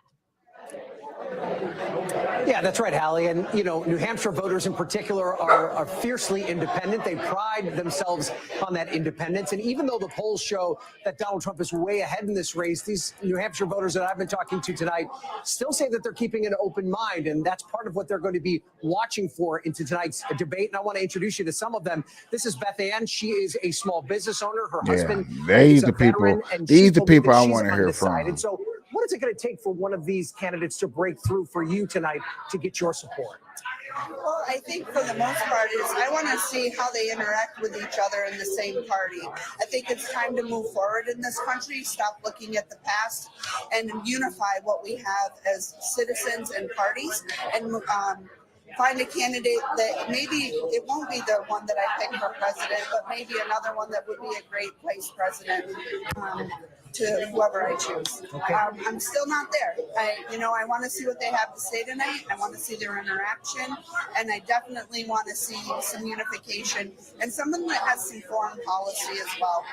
Yeah. Okay, great. Well, that's terrific insight from Beth Ann. And now I want to talk to Donnie, who also, you and I talked before about what you're looking for tonight. And you talked about you want to hear some solutions, right? I do. I feel like our country is facing so many problems right now. I want someone who can come in and from day one start solving problems that we face as a nation, also unify the country, but mostly solve the problems that we're facing today. Okay, all right. Thank you. Thank you to both of you for that insight. So we have a lot of interested New Hampshire voters here. They're going to be very zeroed in on this contest tonight. We're going to be watching with them live as it happens to get their reaction in real time. So many of them are going to decide who the next Republican nominee will be. Hallie? No kidding. Ryan, can I ask you a question here? Only because we are fresh off the heels less than 24 hours ago of election night 2023, right? Looking at the signals that could send for 2024. And we know that the push to protect abortion access powered Democrats to victories in places like Ohio, Kentucky, Virginia. Are you hearing a lot about that tonight? In other words, are candidates that you're talking to, voters that you're talking to, looking to hear from candidates? I was interested to hear your first guest talk about foreign policy being of interest to her. Tell me about that. Yeah, I certainly think that abortion is on the mind of many of these voters. And we talked to quite a few voters before we got here to the venue tonight. We've talked to a lot of them here today, and they really talked about Republicans needing a clear message when it comes to abortion. But when you start to talk to Republican voters about abortion, they quickly change the topic to things like the economy, national security, and of course, the border. It's not necessarily the top issue on their minds right now, but it's certainly something that they're looking to see how these candidates respond to questions about abortion, especially after the election results that we saw last night. Hallie? Ryan Nobles live first there in New Hampshire. Ryan, thank you so much. So listen, we talked about it, right? There are going to be 5 candidates on this stage and one candidate very conspicuously Every time they not say on abortion, the stage. And that is, you of have course, to take former it down. President That should Donald be the Trump. banner He that is about wrote at 20 the minutes bottom. away, 30 minutes away from where we are right now. My Counter-programming, just like he's done for the last couple of debates here. For more on that, I want to bring in Vaughn Hilliard, who is live there at that Trump rally. Vaughn, talk us through what you're seeing, what you expect from the former president tonight. Right. Don Jr., of course, Donald Trump's son, who testified in the New York Attorney General civil lawsuit against Donald Trump, his sons, and the Trump Organization, is up on the stage right now. Of course, Ivanka Trump was testifying in that case here today. But for Donald Trump here, this is the third debate now in which he has intentionally skipped. He has said repeatedly that he has no interest in debating others who are so far behind him. And in the latest NBC News Des Moines Register poll out of Iowa, right now, Donald Trump stands, Hallie, at 43%. The next up, 16% for Nikki Haley and Ron DeSantis. And so we're just about 10 miles down the road from where you are right now for what Donald Trump is deeming a counter rally. He is set to take the stage here at just about the same time. Those five candidates where you are, his five rivals, are going to be taking the debate stage, Hallie.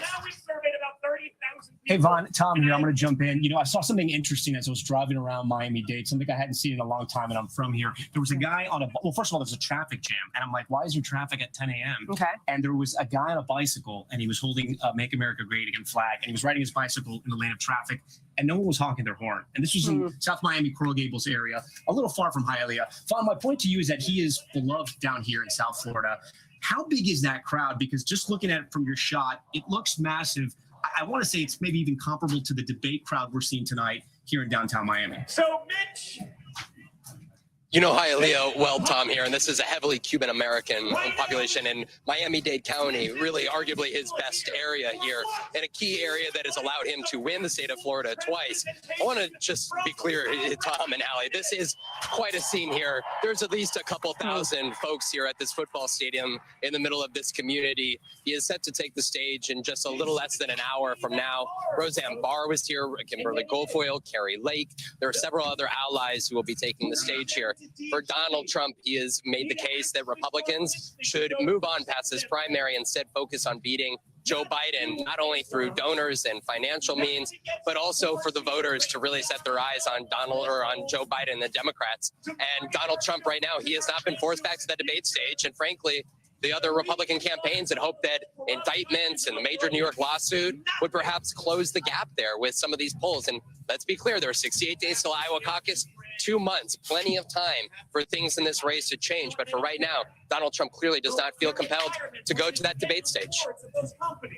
And an interesting subplot on the stage that you're in front of here, Vaughn, as Ron DeSantis is picking up a key endorsement from the Iowa governor. You've got former President Trump picking up an endorsement from his former press secretary. The two of them set to appear as she endorses him. Vaughn Hilliard, thank you for being there. So much to talk about, so much to debate tonight. For more on each of these candidates and who has to really stand out tonight. Yeah, so much to debate about, so much to talk about. Is a former Republican congressman from Florida. He's also an NBC News analyst. Hogan Gidley, a former White House deputy press secretary during the Trump administration.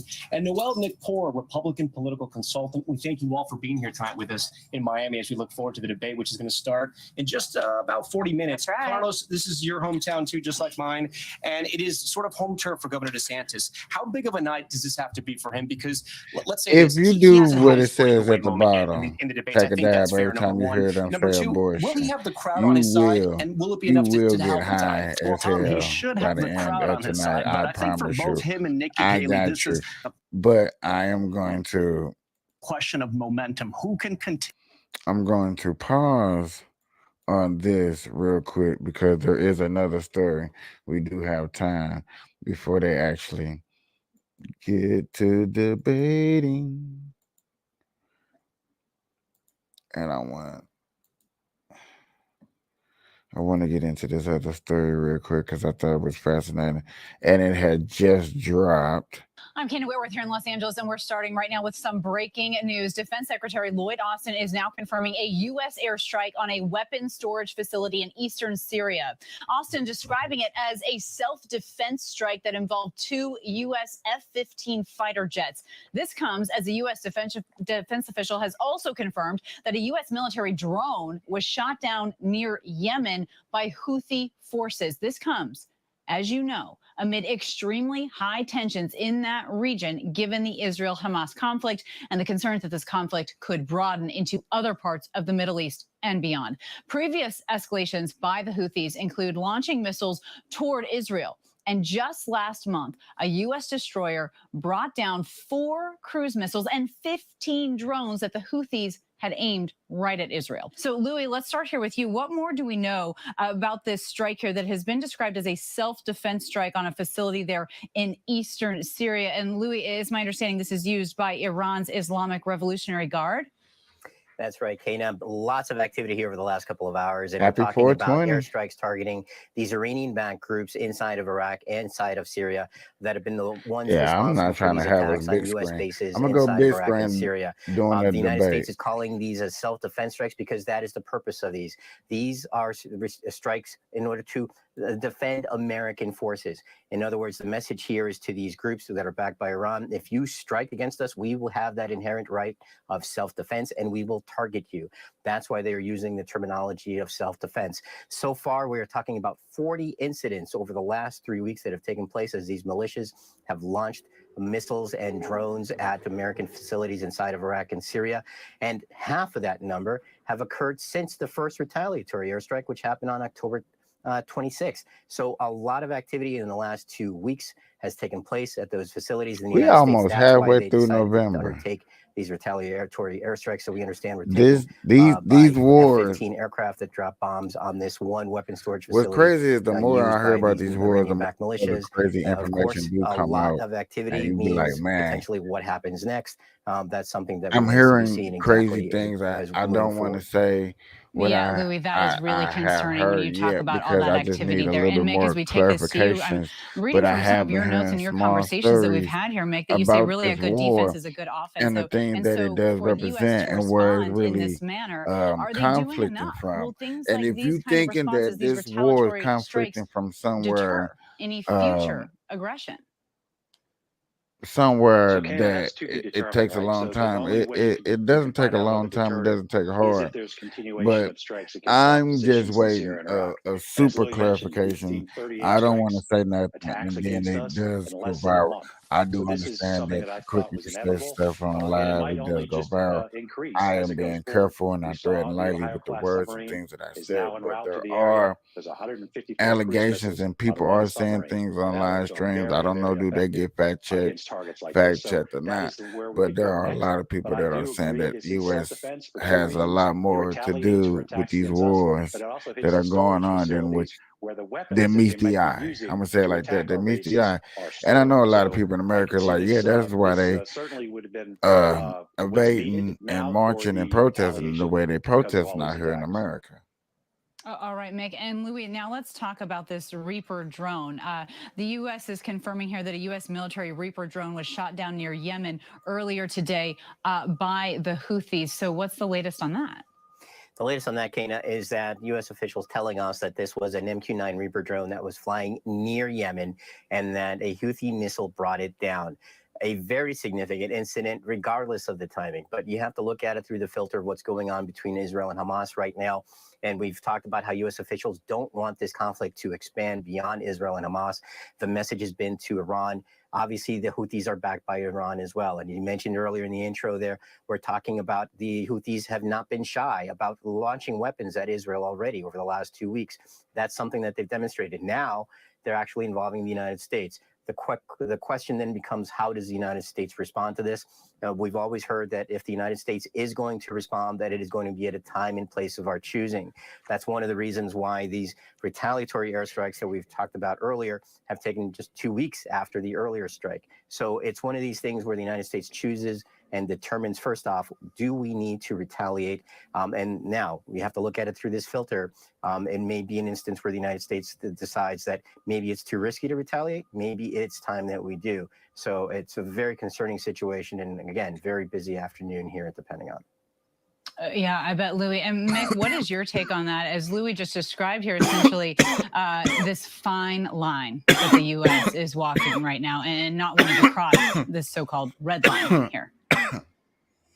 That's right. So the Houthis are an Iranian-backed group in Yemen, and most of all their advanced weapon systems come from Iran.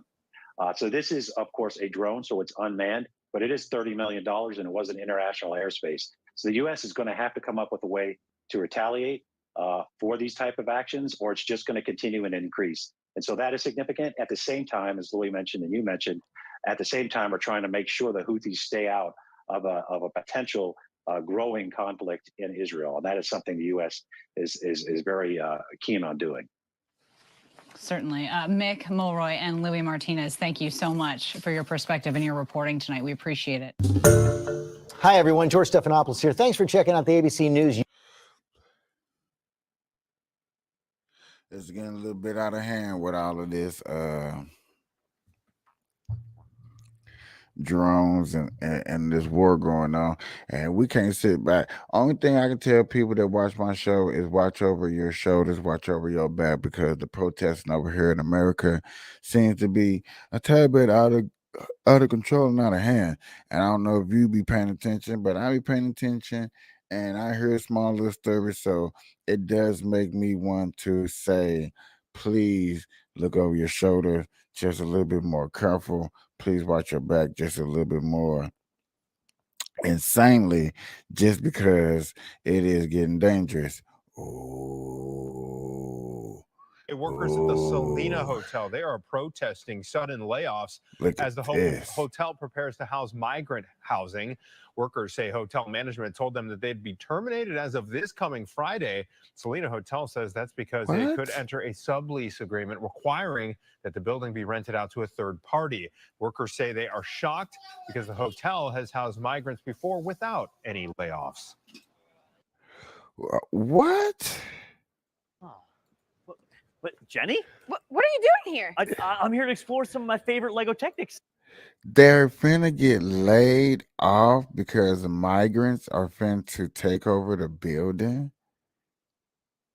People are finna lose jobs when it's finna get cold outside because migrants need buildings. You finna fire people and have them pay for taxes on stuff on a building that they can't even live in themselves, work in themselves, because of what? I don't think y'all seen that right. I seen it right. You know what I'm saying? It flashed so fast. I ain't know it was gonna go that fast, but damn.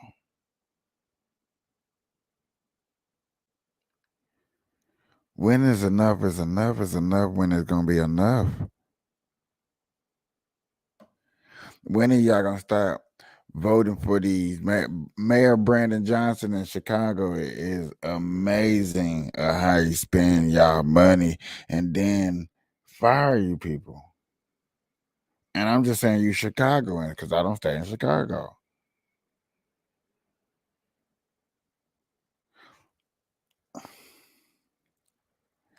A lot of these people that get in the city's office, I promise you, and y'all can agree with me, y'all have to agree with me, don't know how to spend money.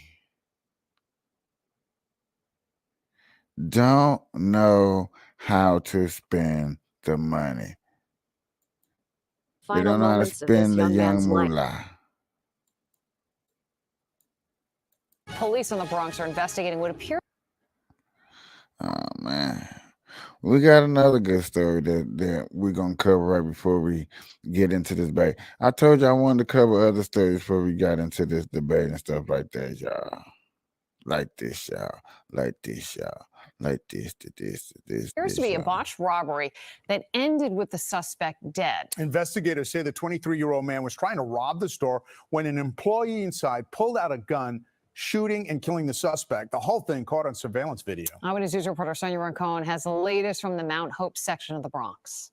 Police are questioning the person who was working here at the time and investigating whether he shot and killed a robber. Detectives have access to surveillance video from the store to see what went down. We obtained video from another building to show you the timing. A camera rolling just after midnight caught the final moments of this young man's life. You can see him walking up to the store, stopping, touching his pockets, looking around, adjusting his mask, then going in, reaching into his jacket while opening the door. We're going to show you this video in real time. Exactly 7 seconds after he walks in, he is shot. The door flies open, and another young man nearly trips over the shooting victim on the ground, stumbles out of the store, looking shaken by what just happened. We don't know if he was a witness or the person working at the store who pulled the trigger, but he doesn't leave right away. Paramedics arrive a few minutes later, unable to revive the 23-year-old wounded man who was pronounced dead at the scene. That's crazy. That is crazy. Inside the store, a bullet hole can be seen in a shattered glass refrigerator door, a shell casing on the floor, evidence of the violence and chaos that unfolded in a matter of seconds. This afternoon, Bodega and Small Business Group founder Francisco Marte stopped by, saying neighborhood shops like this are in danger, especially if they're selling cannabis products, which are supposed to be cash purchases. This is why I protest cannabis for gun license. Cannabis for gun license. They have I'm on this cannabis for gun license.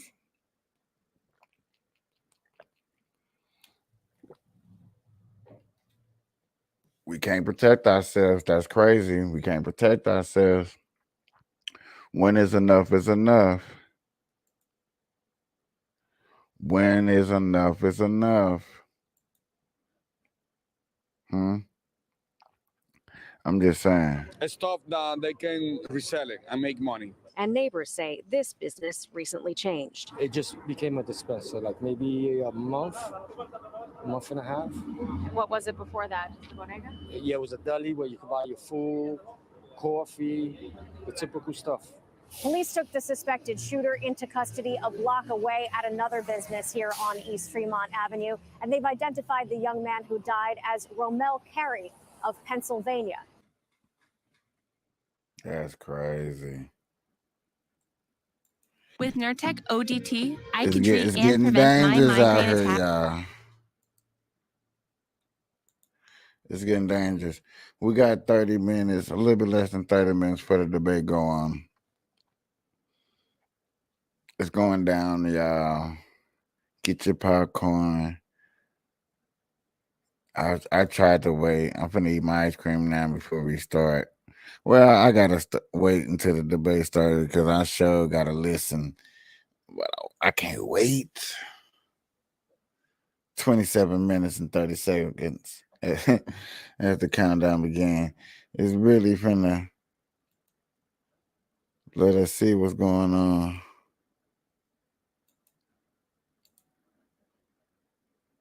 Have been decided in Ohio, a victory for supporters of reproductive rights and the legalization of marijuana. And in Kentucky, NBC News projecting 4 more years for Democratic Governor Andy Beshear. This was our victory.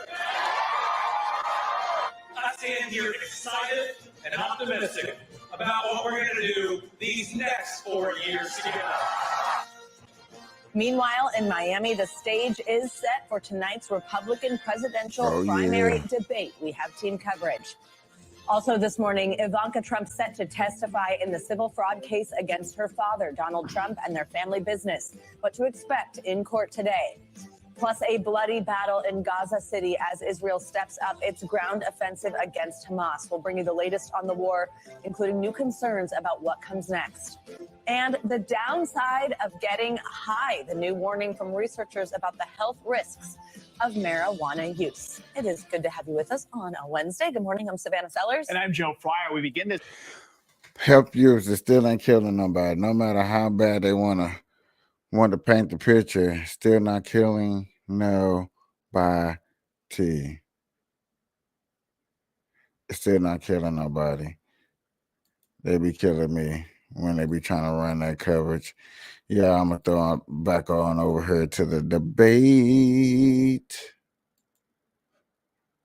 Because that's what everybody's coming here for.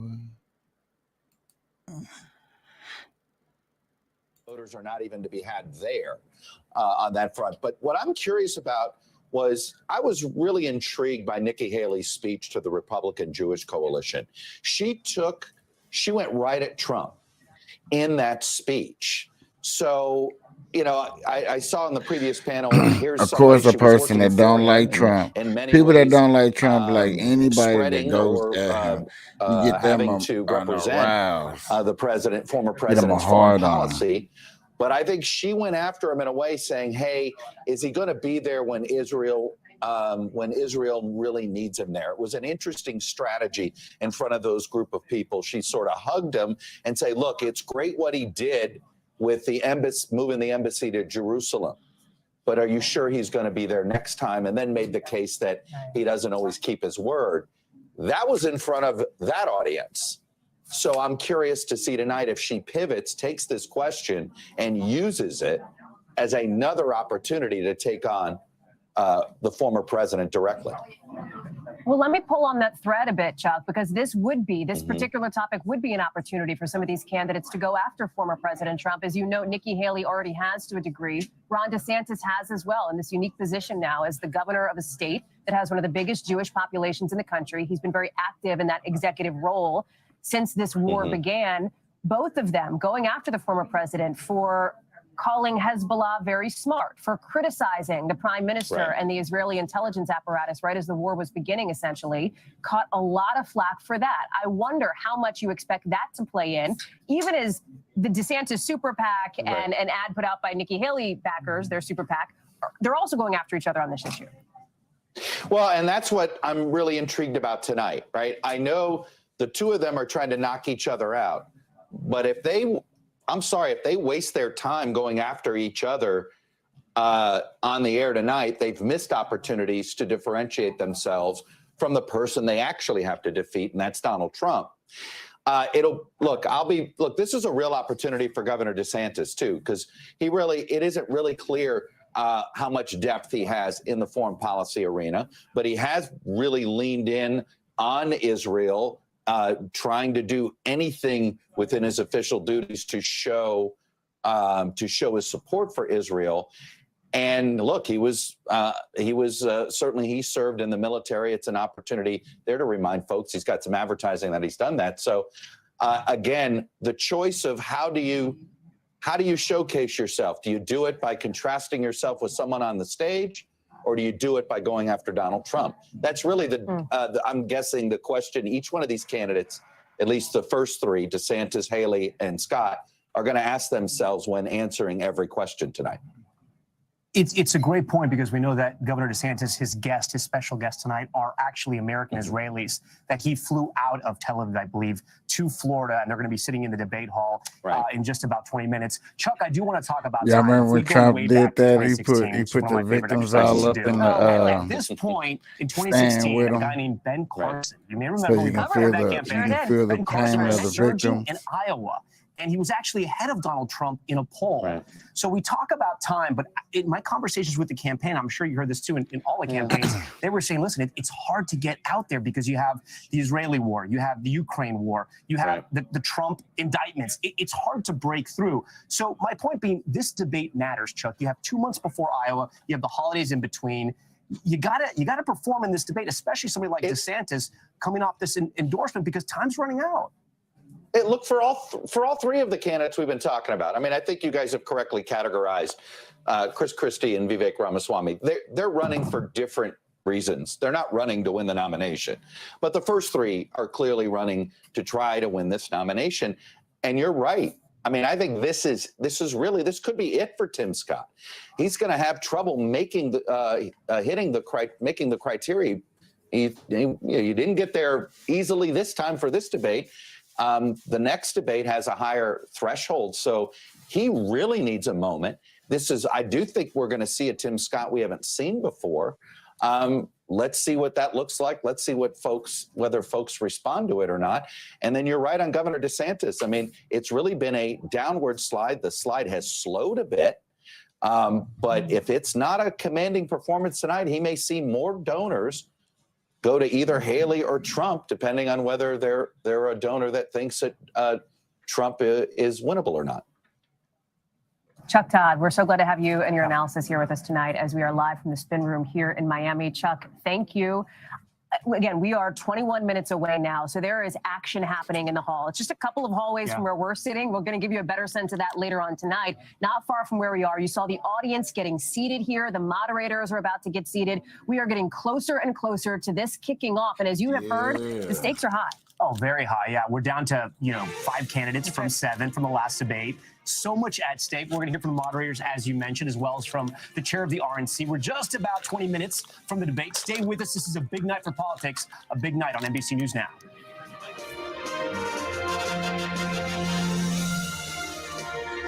Awakening returns to Wynn Las Vegas, restaged and reimagined. Experience. Hey, bad girls ready.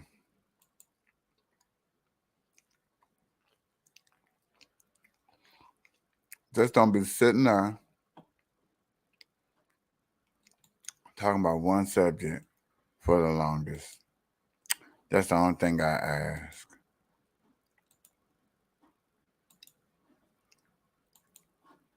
That's the only thing I ask.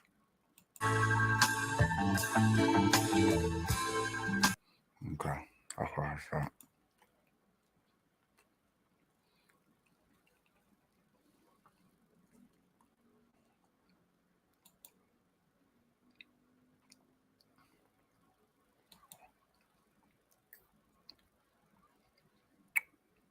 Man. So we got like what? I guess 15, 20 minutes before it starts, like they said. As you see, what's crazy is everything is going up, but as you see, stock market is looking great. That's what be killing me.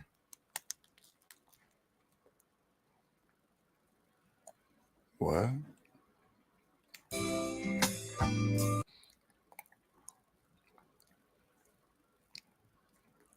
Man, people lives have changed because of that right there.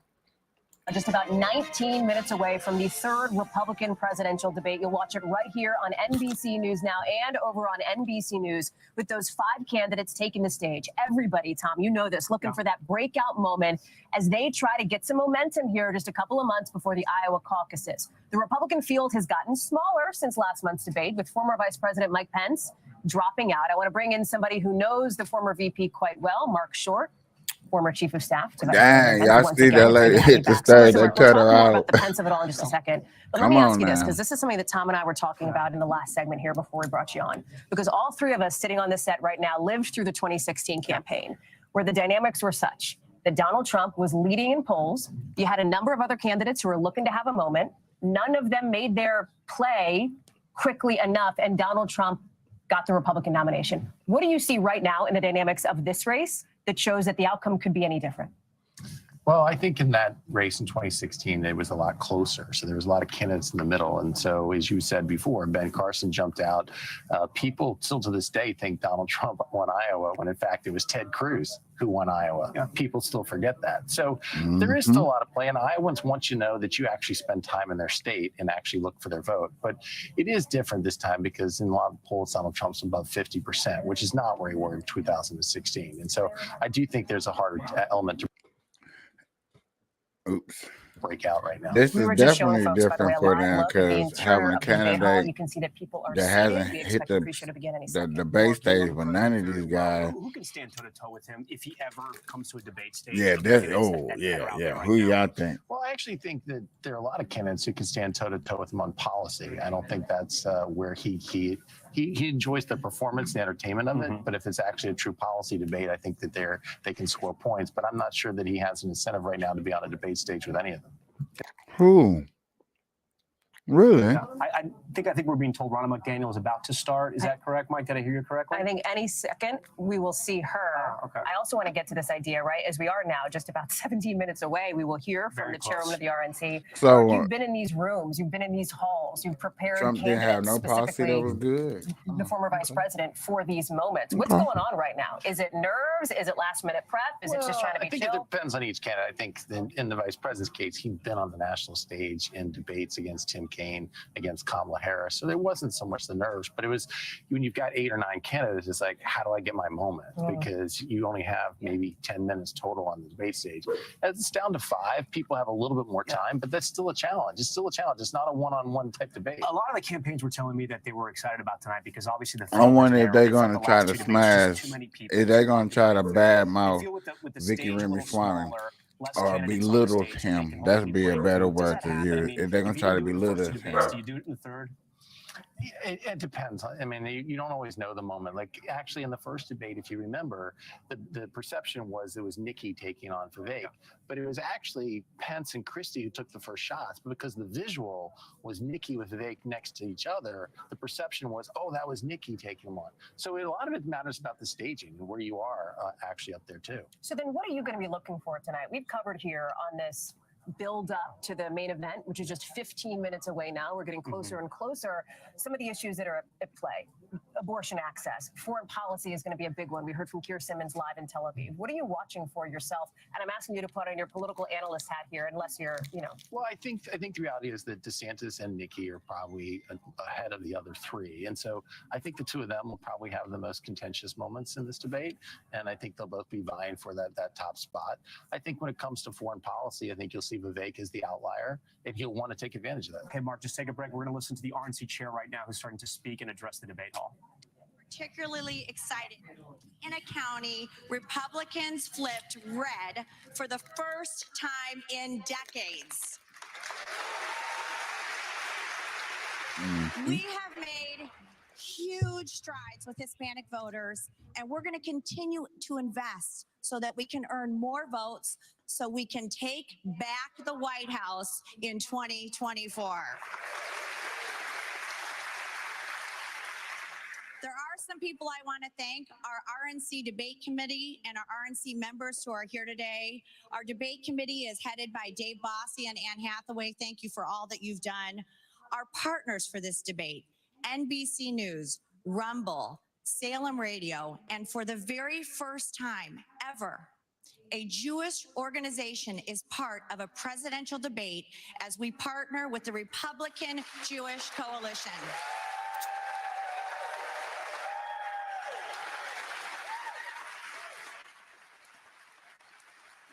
I also want to thank our RNC members from right here in Florida, and also Mayor Frances Suarez, who is the great mayor of this city.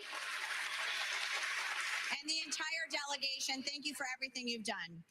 Before we begin, I do want to take a moment to recognize everyone with loved ones in Israel. Our Jewish friends here in the U.S. and across the world. But we can't tell that she reading for real. With you, and we stand with the people of Israel.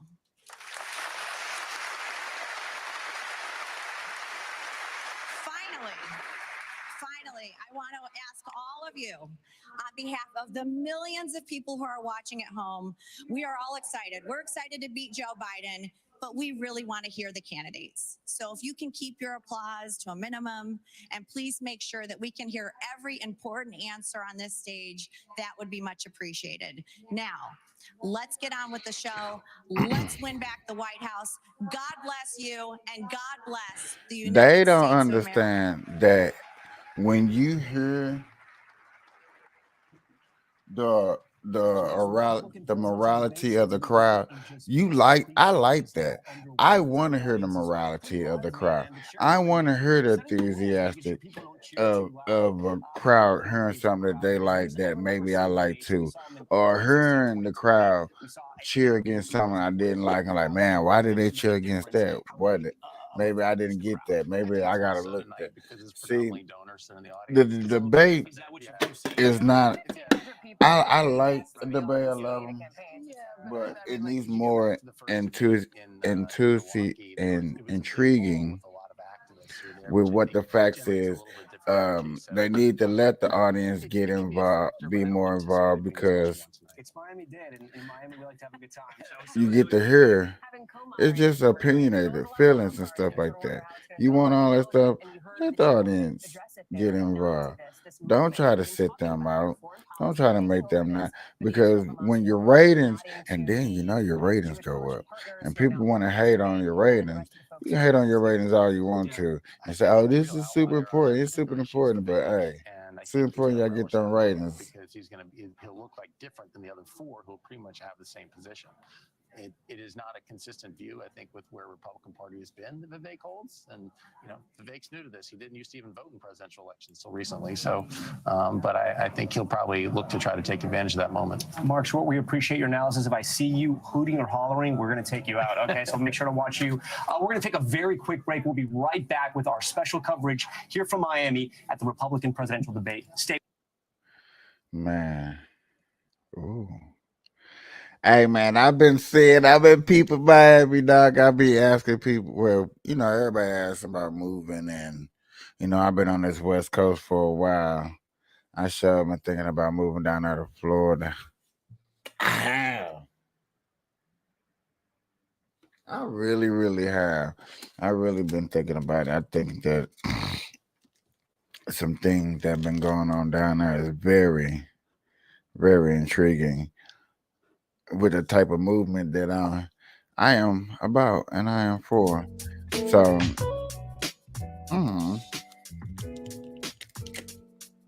I still need a couple more things to happen down there. You know what I'm saying? Take a quick visit down there, see how it would do.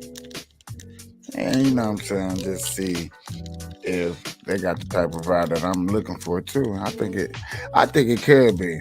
I really do. You know what I'm saying? But I really been thinking about it. And to deal with hurricane and a whole bunch of rain. Now, that mosquito, now I'm bugs.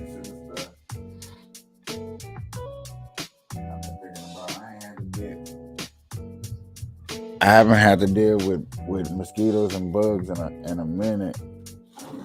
And I'm like, damn, to actually have to deal with that, I'm going to be a little upset. I ain't going to lie to myself. Welcome back to our special coverage of the Republican presidential debate They here wasn't in gone Miami. long enough. Hosted by NBC News. You're watching it here on Look, NBC News. y'all wasn't gone long enough. Y'all should have stayed gone about like a good old minute. Truly is on, Tom. And we are seeing the crowd in their seats. At any minute, we're going to see the candidates walk out on stage because this thing starts at 8 p.m. Eastern. And we cannot forget our colleagues, the moderators here, right? Lester Holt, anchor of Nightly News, Kristen Welker, the moderator of Meet the Press, and Hugh Hewitt, radio host as well, conservative radio host. These finna be some cut. She's been working Okay. the aisles, if you will, Phil My bad. Donahue style before the debate. You know these finna be some cutthroat. Meet the Press, these candidates don't really like. What have the people you've been talking to, the GOP donors, the voters, the activists that are out here, the teams for the campaign, what are they saying about this debate and what are they looking for? Well, look, this is a critical night, and it's no secret when you talk to the campaigns of these candidates, the last couple of debates, they weren't necessarily thrilled with. You talked about the participation of the crowd. They thought that was a little bit too much, a little too riotous. They weren't necessarily happy. I know the DeSantis campaign last time felt like he was standing on the stage too long before he got the first question. So they are looking forward to a slightly different style of debate with our moderators tonight, and they are looking to distinguish themselves. This is game time now. We're about 2 months out from the first in the nation caucuses.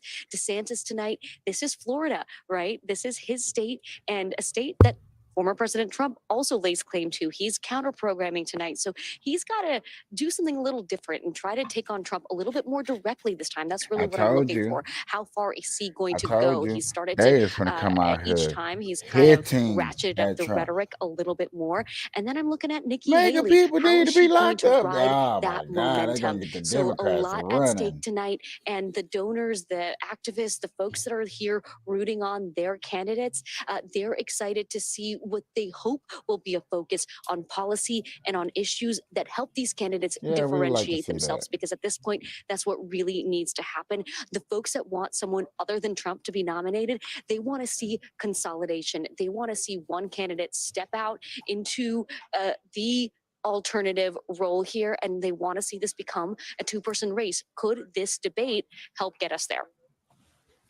Dasha Burns, literally just behind us here in the spin room. It's going to look a lot different in just about 2 hours from now. It's going to be packed with reporters, with campaign staffers. Tom, you've worked a spin room. I think everybody here on this set has worked a spin room. It's going to get bananas. I think I got some Hallie Jackson elbows in the spin room once. Probably, right? You know, shoe fits. Bro. We've got lots more to come here tonight. You're going to see all of it after the debate. But let me bring back. It's going to really go down. Man, what people want to see. The thing is, people want to see it, and the question is, I don't think, and they don't think, and people don't think, and I'm about to almost agree with them. You're not going to see what you're looking for. We're not going to see what we're looking for, and I'm going to be looking hard. I'm going to be quiet, but I'm going to be opinionated when I feel like it's time for me to be opinionated and things like that. But if I feel like the candidate is really not bringing what he should be bringing to the table, and that's that leadership role. What have you done? What are you going to do? Why Trump is not the candidate for me to pick? What are these true reasons that you got? It is very difficult to do that. I don't want to hear a speech that you set up here and made all that. That's what the people, that's what I don't want to hear. I don't want to hear those speeches. And I don't think people that's sitting in them chairs want to hear them speeches. They want to hear that raw, uncut, what is you going to do? I don't want to hear bullshit, but what I want to do. That's what people want to hear. If they felt like you was like, okay, he about that lie. That's what they want to hear. If you can hear that, then you got you a winner chicken dinner. So I have to ask you, just keeping it real. Does that have to be a major part of this debate, or is that impossible to have that conversation and win this nomination? Tom, I think every candidate has to go on the record with how they feel about Donald Trump's conduct over the last 4 years. You just can't escape that. And I know that our good friends and yet again, will hold their feet to the they got no black people covering this, but you know what I'm saying? Black people want to change in America, but they're not covering this. They're not trying to vote for Tim Scott. And state where they are so that the American people know and so that the voters know. Carlos, we want to interrupt you and Hallie here. This is our first look at the Look at, I'm just saying, I was just trying to point out a little obvious thing. Where Black Lives Matter should be here at the either with them or with Tim Scott or with not Tim Scott. You know what I'm saying? A lot of pressure on each of their shoulders for a variety of it is what it is. I can't wait to see which one of these guys is not finna bring it. Look, it's not about who's finna bring it. I don't want to see who's not finna bring it, because that's the person that don't bring it is finna be covered. It's finna have the biggest story tonight, and you know that. You know that. I know that. That's quit playing with these people and act like you don't know that's finna happen. If you're out there in the crowd right now, what's the one thing you hope happens if there's a candidate you're vying for? Well, one of the if you're out there in the crowd, with the one thing I'm hoping that solutions to problems, and I'll tell you something else that I'll be looking for. Then, if you want solution to problems, you got Vicky Ramaswamy. Vicky Ramaswamy is the only person that stands up there and comes with a solution to a problem, even if you like it or not. He does. Because they don't really probably have that $20. He really do. That are giving $100,000 to super PACs. So I'm looking for that momentum. Do it again. Yep. Well, the other piece of this too. I mean, listen, and I've heard, Noel, it's interesting. I've heard from donors too who say, yeah, there is a lot on the line here for the people who are looking for that anti-Trump candidate. Is it going to be Ron DeSantis? Is it going to be Nikki Haley looking to tonight? The other piece of this, we haven't touched on it much, but it is the biggest thing that drives voters to the polls, and that is the economy. That is the plan that these Republicans have. I'm glad she's saying that, because you know they ain't gonna talk about it. I'm gonna talk about it. What about my pocketbooks? The Biden administration gets people excited. Everyone's feeling it, but also immigration, which every Republican primary voter cares about, in Israel, an issue that is especially important to Christian evangelicals. These are issues that these candidates are going to use tonight. Okay, you can claim that's the issue. No, let's go back to the lady, what she said earlier. What about them pocketbooks? Come on, Meet the Press. actually empowered. What about them pocketbooks? They actually didn't run the ads because it was going to backfire. It backfired. Yeah. On the Republican side, I'm ready for the first half of the debate. Out there in this country, it's going down. If you download the wrong podcast, if you attend the wrong yeah, see me popping necks, stretching flex, hooting necks, and pleating plex. Three-letter agencies by the federal government. If you're for life, they're arresting you. If you're worried about your daughter being raped in a school in Virginia, you're the one who's arrested, not the other person. It's that kind of mentality, and Donald Trump happens to be the tip of the spear, and he's got the bullet to be that voice for the American people. It's the same thing he did in 2016, where he said, I'm the voice for the voiceless. This is just another issue where he can say, look, they're coming after me. They're coming after you. This has to stop. Elect me, and I can prevent this from happening. You are seeing that countdown clock in the bottom of your screen right now. We're hey, don't get mad because that actually works. It is about to begin. Don't get mad because that actually can work. That makes sense. That sounds like something that can work for me. What you say? Say that again. We're going to look forward to that. But first, the presidential debate, moderated by Lester Holt. I like how that sounds. What'd you say? It is about to start. 20 seconds away. Let's get into this, ladies and gentlemen. This is NBC News Now. It's going to be running all across our platforms. We look forward to every single moment. We thank you for watching. This is what we've been waiting for, ladies and gentlemen. Burn live, y'all. I'm going to play me a quick commercial real quick. Critical test in the race for the White House. 5 Republicans battling to become their party's 2024 presidential nominee. I'll be right back. Candidates ready to make their case on why they're prepared to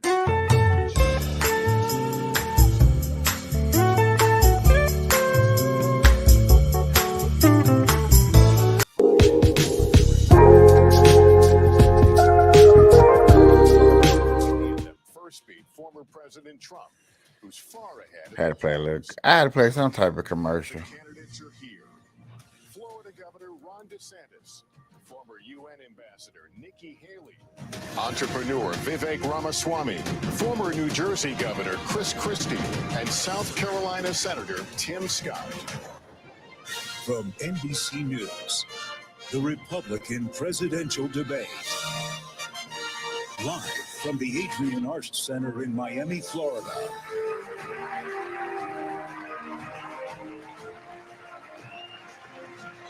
Yeah, doing the debate. I'm going to get it on the big screen. Oh, this is a big enough screen. I think I'm going to get it on the big screen right here. This is a big enough screen for that for me. This is cool for me. Good evening. I'm Kristen Welker, moderator of I ain't going to get in the whole entire screen like I'm that. Hugh Hewitt, host of Salem Radio's The Hugh Hewitt Show. We are now just 68 days from the Iowa caucuses when Republican primary voters will begin to determine their party's nominee for president. Tonight, we'll question 5 candidates. I can't wait, baby. Let's go. Let's vote. Let's go and to of course, these how polls. best to bring down prices impacting Americans across the country. We have 2 hours for a serious debate on the issues that matter most to Republican voters. I told you I was going to be Candidates will have serious. 1 minute and 30 seconds for answers and the opportunity for a closing statement. Follow-ups will be at the discretion of all of us at the table, the moderators. Invoking a candidate's name or policy does not necessarily mean the mentioned candidate is entitled to a response. We want to caution all the candidates not to interrupt or speak over your fellow debaters. If you talk over each other, the voters can't hear you. And given the critical issues we're facing specifically on the world stage, we want everyone to hear every word you have to say. Continued interruptions may result in loss of additional questions. And to our audience, please hold your applause so that the candidates can be heard. With that said, let's have a good debate. All right, our first question, the opening question, is one for all of you. Donald Trump is the first ex-president in more than 100 years to run for the White House again, and he remains popular among Republican primary voters as his legal challenges mount. Governor DeSantis, let me begin with you on this one. Speak to Republican voters who are supporting Donald Trump. Why should you and not him be the Republican nominee to face Joe Biden a year from now? This country is in trouble, and the elites that have put us here, They don't care about you. They don't care that you're having to grapple with higher grocery prices or have higher gas prices. They don't care that your family's less secure because of the open border that's allowed drugs and even terrorists to come into this country. Well, I care. I am not going to sit idly by and let this country continue its downward spiral. We need leadership, and we need it now. I'll take the hits. I'll take the arrows. I'll take the slings, because ultimately it's not about me. It's about you. I will fight for you. I will make sure to lead this country's revival, and I will win for you and your family. Actions speak louder than words. We don't have time for excuses, and it's not something that we're going to be able to have all these distractions. As a veteran, I will get the job done. Now, if you look where we are now, it's a lot different than where we were in 2016. And Donald Trump's a lot different guy than he was in 2016. He owes it to you to be on this stage and explain why he should get another chance. He should explain why he didn't have Mexico pay for the border wall. He should explain why he racked up so much debt. He should explain why he didn't drain the swamp. And he said Republicans were going to get tired of winning. Well, we saw last night, I'm sick of Republicans losing. In Florida, I showed how it's done. 1 year ago here, we want a historic victory, including a massive landslide right here in Miami-Dade County. That's how we have to do it. So I promise you this, as the nominee next November, I'll get the job done. And as president, I will deliver. Your time is up. Let me turn to Ambassador Haley. Audience, let me turn to Ambassador Haley. Why you and not the former president? Well, I think you look at the fact that we're almost $34 trillion in debt. 60% of Americans are living paycheck to paycheck. 50% of American families can't afford diapers. 1 in 6 American families can't pay their utility bills. You have the fact that he used to be right on Ukraine and foreign issues. Now he's getting weak in the knees and trying to be friendly again. I think that we've got to go back to the fact that we can't live in the past. We can't live in other headlines. We've got to start focusing on what's going to make America strong and proud. And that's what I'm focused on doing. Let's make sure we pay down our debt. I think we need an accountant in the White House. Let's make sure that we have transparency in the classroom. As a mom, I know what that means. Let's make sure we secure our borders so that our families are safe. Let's get crime down, because our families want to know that they can be safe no matter where they go. And as the wife of a combat veteran, I will tell you, a military needs to know we have our back, and we need to make sure that America is Ambassador, thank you very much.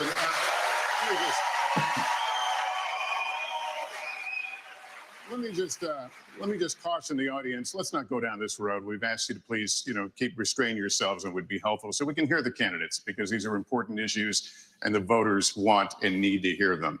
Mr. Ramaswamy, let me turn to you. Please make your case. Why should you be the nominee and not the former president? I think there's something deeper going on in the Republican Party here, and I am upset about what happened last night. We've become a party of losers at the end of the day. It was a cancer to the Republican establishment. Let's speak the truth. I mean, since Ronna McDaniel took over as chairwoman of the RNC in 2017, we have lost 2018, 2020, 2022, no red wave that never came. We got trounced last night in 2023. And I think that we have to have accountability in our party. For that matter, Ron, if you want to come on stage tonight, you want to look the GOP voters in the eye and tell them you resign, I will yield my time to you. And frankly, look, the people there cheering for losing in the Republican Party. Think about who's moderating this debate. This should be Tucker Carlson, Joe Rogan, and Elon Musk. We'd have 10 times the viewership, asking questions that GOP primary voters actually care about and bringing more people into our party. You think the Democrats, we've got Kristen Welker here, you think the Democrats would actually hire Greg Gutfeld to host a Democratic debate? They wouldn't do it. And so the fact of the matter is, Kristen, I'm going to use this time because this is actually about you in the media and the corrupt media establishment. Ask you, the Trump-Russia collusion hoax that you pushed on this network for years, was that real or was that Hillary Clinton made up disinformation? That's what I'm talking about. Answer the question. Go. Have been Mr. fired. This is how we get our country back. Shots have been We fired. need accountability, because this media rigged the 2016 election. They rigged the 2020 election with the Hunter Biden laptop story. Mr. Ramaswamy, and they're going to rig this election. Your time is up. Accountability. Let me turn to That's how Governor Christie. Why you? Okay. Audience, let's not do this. No, shut up. Let's let the candidaate speak. No. Governor Christie, why You you? let the audience cheer. You let the Lester, audience look, do. You let the audience do said what it they need to do. at the beginning of the debate. Oh my God. We are dealing with extraordinarily important issues facing this country right now. We have our greatest ally in the Middle East under fire from a terrorist group that has committed to wiping them and every Jewish person in this world off the map. Really? We have Ukraine with Vladimir Putin, a communist KGB dictator who wants to put the old band back together. He's starting in Ukraine, and he's going to move to the Baltics and Poland after that. We have inflation in this country that is choking every American family that wants to try to rise up and give their children a better life. And tonight, we need to decide which president is going to be the one to tackle the big issues, who's going to make this country look once again, not just inward, but look outward at the world and say, America is the country, the indispensable nation that makes this a safer world. And in a safer world, American innovation, American hard work has always been the thing that has driven our country to greater things. I'm going to be the president who will do those big things. We're not going to be small. And I'll say this about Donald Trump. Anybody who's going to be spending the next year and a half of their life focusing on keeping themselves out of jail and courtrooms cannot lead this party or this country. Right, and Governor, it needs to be said plainly. Governor, thank you. Let me turn to Senator Scott. Senator Scott, you've said former President Trump can't win. Make your case to Republican voters. Well, certainly. What I would say without any question is that the truth of my life destroys the lies of the radical left.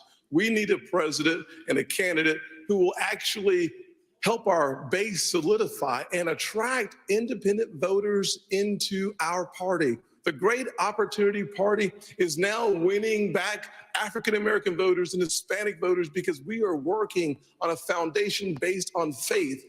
Our nation is facing some deep challenges. It is the loss of faith in this nation that is a part of the erosion that we're seeing every single day.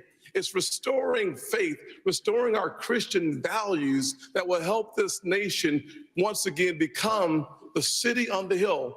When Ronald Reagan talked about the city on the hill, he was coming from Matthew 5. When President Lincoln talked about a house divided, that was Mark. Our founding documents speak to the importance of a faith foundation. You don't have to be a Christian for America to work for you, but America does not work without a faith-filled Judeo-Christian foundation. I would be the president that helps us restore faith in God, faith in each other, and faith in our future. Without that focus, none of the issues, the policies matter. We have to get back to being a nation that is, in fact, the city on the hill, that believes in each other enough for us to fight Scott, for that future. Senator Scott, thank you. We're going to turn now to the challenges facing the next commander-in-chief. You'll all be fielding questions first from me and the Republican Jewish Coalition, then from Kristen and Hugh. So as we continue forward, the Israel-Hamas war is barely a month old. Tonight, Israeli troops are fighting inside Gaza City with over 200 hostages who remain captive there, and civilian casualties mount inside Gaza. As President of the United States, what would you be urging Israeli Prime Minister Benjamin Netanyahu to do at this moment? Governor DeSantis. I would be telling Bibi, finish the job once and for all with these butchers, Hamas. They're terrorists. They're massacring innocent people. They would wipe every Jew off the globe if they could. He cannot live with that threat right by his country. That Hamas should release every hostage and they should unconditionally surrender. I'm sick of hearing the media. I'm sick of hearing other people blame Israel just for defending itself. We will stand with Israel in word and in deed, in public and in private. And I can tell you, as governor, I actually did something about it. Biden's neglect has been atrocious. We had Floridians that were over there after the attack. He left them stranded. They couldn't get flights out. So I scrambled resources in Florida. I sent planes over to Israel, and I brought back over 700 people to safety. There could have been more hostages had we not acted. And I'll tell you this, I met the first plane load when they came to Florida, and one of the mothers pointed to a 6-year-old daughter, and she said, my daughter had been saying the last 2 nights, Mommy, I don't want to hear any more bombs, no more rockets. I just want to get back to Florida. So there's a difference between words and deeds. We acted and we saved lives. Thank you. Ambassador Haley, what would you do? What would you be urging Prime Minister Benjamin Netanyahu to do? Would you consider humanitarian pause, for example? The first thing I said to him when it happened was I said, finish them. Finish them. And the reason is I worked on this every day when I was at the United Nations. And we have to remember that they have to, one, eliminate Hamas, two, support Israel with whatever they need, whenever they need it, and three, make sure we bring our hostages home. We need to be very clear-eyed to know there would be no Hamas without Iran. There would be no Hezbollah without Iran. There would not be the Houthis without Iran. And there wouldn't be the Iranian militias in Syria and Iraq that are trying to hit our military men and women if it hadn't been for Iran. And who is funding Iran right now? China is buying oil from Iran. Russia is getting drones and missiles from Iran. And there is an unholy alliance. We need to be clear-eyed. The last thing we need to do is to tell Israel what to do. The only thing we should be doing is supporting them and eliminating Hamas. It is not that Israel needs America. America needs Israel. They are the tip of the spear when it comes to this Islamic terrorism, and we need to make sure that we have their backs in that process. All right. Thank you. Mr. Ramaswamy. Mr. Ramaswamy, any daylight between you and the candidates we just heard on this issue on what you would tell the Prime Minister?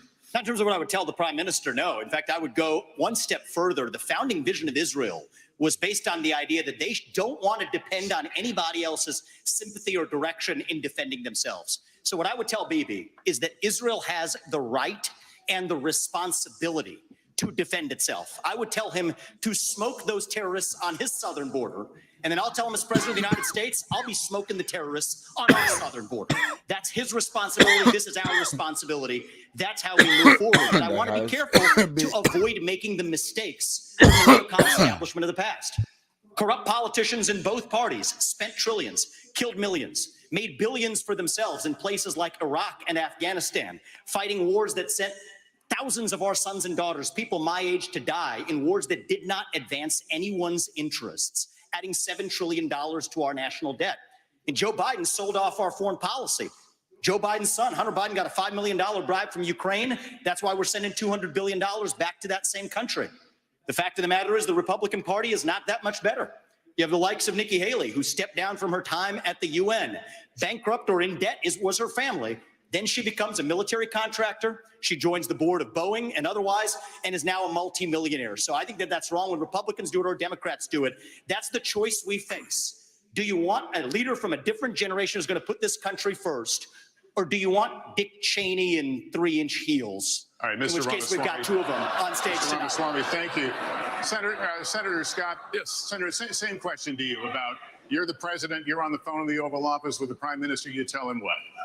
Well, number one, I would tell Prime Minister Netanyahu, not only do you have the responsibility and the right to wipe Hamas off of the map, we will support you. We will be there with you. We'll stand shoulder to shoulder. There will be no daylight. But I would change the station a little bit, though, and head back home to America. I would say to President I have a Biden, problem when y'all like wiping somebody off the face of the map. A lot of people that starts rise in America. From President Obama to President Biden, Obama sent millions to Iran. Frankly, President Biden has sent billions to Iran. That is why I've said that there's blood dripping from the hands of President Obama and President Biden. I would tell President Biden with great clarity, if you want to stop the 40+ attacks on military personnel in the Middle East, you have to strike in Iran. If you want to make a difference, you cannot just continue to have strikes in Syria on warehouses. You actually have to cut off the head of the snake, and the head of the snake is Iran and not simply their proxies. In order for us to have a powerful response from America, we have to be in a position of strength. As President of the United States, my foreign policy is simple. You cannot negotiate with evil. You have to destroy it. All right, Senator Scott, thank you. Governor Christie, I want to get you to weigh in here. Look, Lester, these problems are so big and serious that the first thing I would say to Prime Minister Netanyahu is pretty simple. America is here, no matter what it is you need at any time to preserve the state of Israel. Remember that Hamas's main goal is to get rid of Israel, is to get Israel absolutely off the map. Now, there are three things I think I would say to him when he asked for advice. The first I would say is that it is absolutely your obligation to protect the territorial integrity of Israel. Secondly, to make sure you protect the security and the safety of your people. Every time something happens to compromise either one of those things, it creates greater unrest in the entire region. Second, you must go in and make sure that Hamas can never do this again. The fact is that Israel and their intelligence community failed. They failed here, and they failed the people of the state of Israel. And so we need to work closely and better together to make sure, one, that they're degraded, and two, that we know everything that's going on inside the Gaza Strip when it's going on, so that something like this can't happen to kill 1,400 individuals again. And the third thing is to keep your eye on the ball. Make sure that we continue to isolate Iran, work with the reasonable nations in the Middle East, the other Arab nations who want to partner with you, and make sure that we continue to isolate Iran so that their only friends in the world are the part of the evil foursome: China, Russia, Iran, and North Korea. Governor Christie, thank you very much. We're going to continue in this vein right now with a question from Matthew Brooks, the CEO of the Republican Jewish Coalition, a partner of the Republican National Committee in this debate. Here it is. Given attacks by Iranian-backed proxy groups on U.S. military bases in Syria and Iraq, attacks that have wounded approximately 24 of our U.S. servicemen, do you support the use of military force by the United States against Iran? Governor Haley, would you please answer that? Yes, I'd first like to say they're 5-inch heels, and I don't wear them unless you can run in them. We got two of you on stage. The second thing that I will say is I wear heels. They're not for a fashion statement. They're for ammunition. What we need to be doing for Iraq and Syria is, first of all, the idea that our men and women could be targeted and that we've allowed almost 100 hits to happen under Biden's watch is unthinkable. We need to understand this is Iran giving the green light, telling them what to do, and we shouldn't be doing a tit for tat like what Joe Biden has done. We need to go and take out their infrastructure that they are using to make those strikes with, so they can never do it again. Iran responds to strength. You punch them one and you punch them hard and they will back off. But what we don't need is Biden falling all over himself to get back in the Iran deal, him giving $6 billion to get 5 hostages home, him telling Netanyahu now that he needs a pause or a ceasefire. We don't need him going and sitting there tiptoeing around Iran because he thinks they're going to do something. You don't respond to an enemy and a terrorist with fear. You respond with strength. When you do that, that's when the world pays attention, and that's when Iran stops. Thank you. Governor DeSantis, if I can continue with you. Just today, the U.S. launched another one of its limited airstrikes against targets in Syria, this time Iranian-linked facility. How far would you go militarily to hold Iran accountable? Well, first, Matt, thanks for your question, and I appreciate what you've done over the last month. I know it's been very difficult for the community, and appreciate you guys rallying together in difficult times. I actually served in Iraq back in the day, and we had al-Qaeda in Iraq. You had Shia militias that were funded by Iran that were killing hundreds and hundreds of U.S. troops. And as commander-in-chief, I am not going to put our troops in harm's way unless you're willing to defend them with everything you have.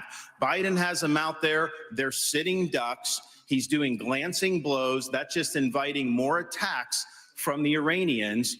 I would say you harm a hair on the head of an American service member, and you are going to have hell to pay. We are not just going to sit there and let our service members be sitting ducks, and that's true whether it's Iran or whether it's any country on the world. We have to be strong, and we have to defend the people who defend us. All right, thank you, Governor. Now our second and final question from Matthew Brooks. How far do you want to go? Please watch. Jewish students across the country are threatened and under attack. What do you say to Jewish students on college campuses who feel unsafe given the dramatic rise in anti-Semitism? And what do you say to university presidents and college presidents who have not met the moral clarity moment to forcefully condemn Hamas terrorism. Mr. Ramaswamy, would you like to take that one? Absolutely. I think the scourge of anti-Semitism across this country, including at places like my alma maters and places like Brooklyn Bridge in New York, it's sad to see, but here's what history teaches us. Anti-Semitism is a symptom of a deeper cancer in a country and a society that is lost, and we are lost. Several years ago, when I wrote my first book, Woke Inc., I was talking about they were chanting death to America, death to white people, death to Christians. Nobody was waking up back then. Now it's even bad. Now they're saying death to Israel and worse. So it is wrong, but we have to get to the root cause here. Now, I think it's really important that we do this through leadership, not censorship.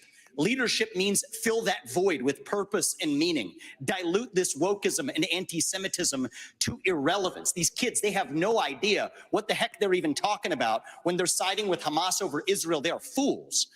But I also want to caution here, if we go the direction of Ron DeSantis or Nikki Haley, with whom I respectfully disagree on this issue, pro-censorship, telling student groups to disband, mark my words, soon they will say if you question a vaccine and its side effects, you're a bioterrorist. Soon they will say that if you show up at a school board meeting, you're a domestic terrorist. Soon if they say that J6 prisoners should be released, you're an insurrectionist terrorist. So that's where this road ends. We don't quash this with censorship because that creates a worse underbelly. We quell it through leadership by calling it out. These university administrators have lost their way, and we need leadership at the top in the United States of America that restores our founding values and that has no place for this kind of anti-Semitic hate. That's where I stand while respecting our Constitution. Your time is out. Senator Scott, let me get you to weigh in on what you just heard. Well, let me just say to every single university president in America, federal funding is a privilege, not a right. Number one. Number two, to every student who've come to our country on a visa to a college campus, your visa is a privilege, not a right. Number three, any campus that allows for anti-Semitism and hate, to allow students to encourage terrorism, mass murder, and genocide, you should lose your federal funding today, period. To all the students. Now you see how on firmly visas he talked. who are He need to do that all encouraging night. Jewish Not on genocide. Sunday. I would deport you y'all. from those campuses. We have to stand strong with our Jewish Americans. At the end of the day, we should not have our Jewish students in a library being told to hide. On our streets in New York, a Jewish citizen has the right to walk on the streets of America with no fear. They have the right to go to college campuses, go to class, and not fear. We will restore that. I started working on anti-Semitism on college campuses in 2017, because even then there was a rise of anti-Semitism on college campuses. We must force the people off those campuses, and Senator frankly, Scott, thank you. Let me out of our country. Let me turn to the Governor DeSantis here. What do you think about what he just said? I was the first presidential candidate to say, if you are here on a student visa as a foreign national, you're making common cause with Hamas, I'm canceling your visa and I'm sending you home. No questions asked. Second, I have friends here in Florida who their kids do not feel safe even going to university campus at all outside of the state of Florida. You have Jewish students fleeing for their lives at Cooper Union. Joe Biden should have the Department of Justice on these college campuses and holding the universities accountable for civil rights violations. When you should not have money going to these places. I already acted in Florida. We had a group, Students for Justice of Palestine. They said they are common cause with Hamas. They said, we're not just in solidarity, this is what we are. We deactivated them. We're not going to use state tax dollars to fund jihad. No way. And what is Biden doing? Not only is he not helping the Jewish students who are being persecuted, he is launching an initiative to combat so-called Islamophobia. No, it's the anti-Semitism that's spiraling out of control. Right. That is what we have to confront. And as president, I can tell you this, we are not going to stand for this on college campuses any longer. All right, Governor, thank you. Let me turn to Governor Christie, and considering what he just said, you led a state with a sizable Muslim population. Last month, as you know, a 6-year-old Palestinian-American boy was killed in Illinois by his landlord. His mother was also stabbed more than a dozen times in what has been charged as a hate crime. What do you say to Muslim Americans who are also feeling afraid for their safety right now? Lester, I'm the only one on the stage who's actually had experience in dealing with this. I was appointed by President Bush to be the U.S. Attorney in New Jersey on September 10th, 2001. And when I took over that job after the September 11th attacks, I had to deal with a situation in our state that was explosive. We're the most ethnically diverse state in this country. And so first, we heard credible reports about Jewish students and synagogues being threatened in our state in the aftermath of 9/11. We made sure that we sent federal agents to those synagogues and we protected them, and the same thing should be being done now. At the very same time, I personally went from mosque to mosque in New Jersey and met with the leaders of those mosques and with the members of the mosques. And I said to them, law enforcement is on your side to protect you, regardless of your religion, if you are going to comply with the law. And we developed fabulous relationships with Muslim Americans all across the state of New Jersey, and we stopped any hate crimes that were going on either against Jewish Americans in New Jersey or Muslim Americans in New Jersey. It takes leadership, Lester, to know how to do this. You must work with both sides. Both sides need to know it, but let us never have a false moral equivalence between Hamas and Hezbollah and the Jewish people.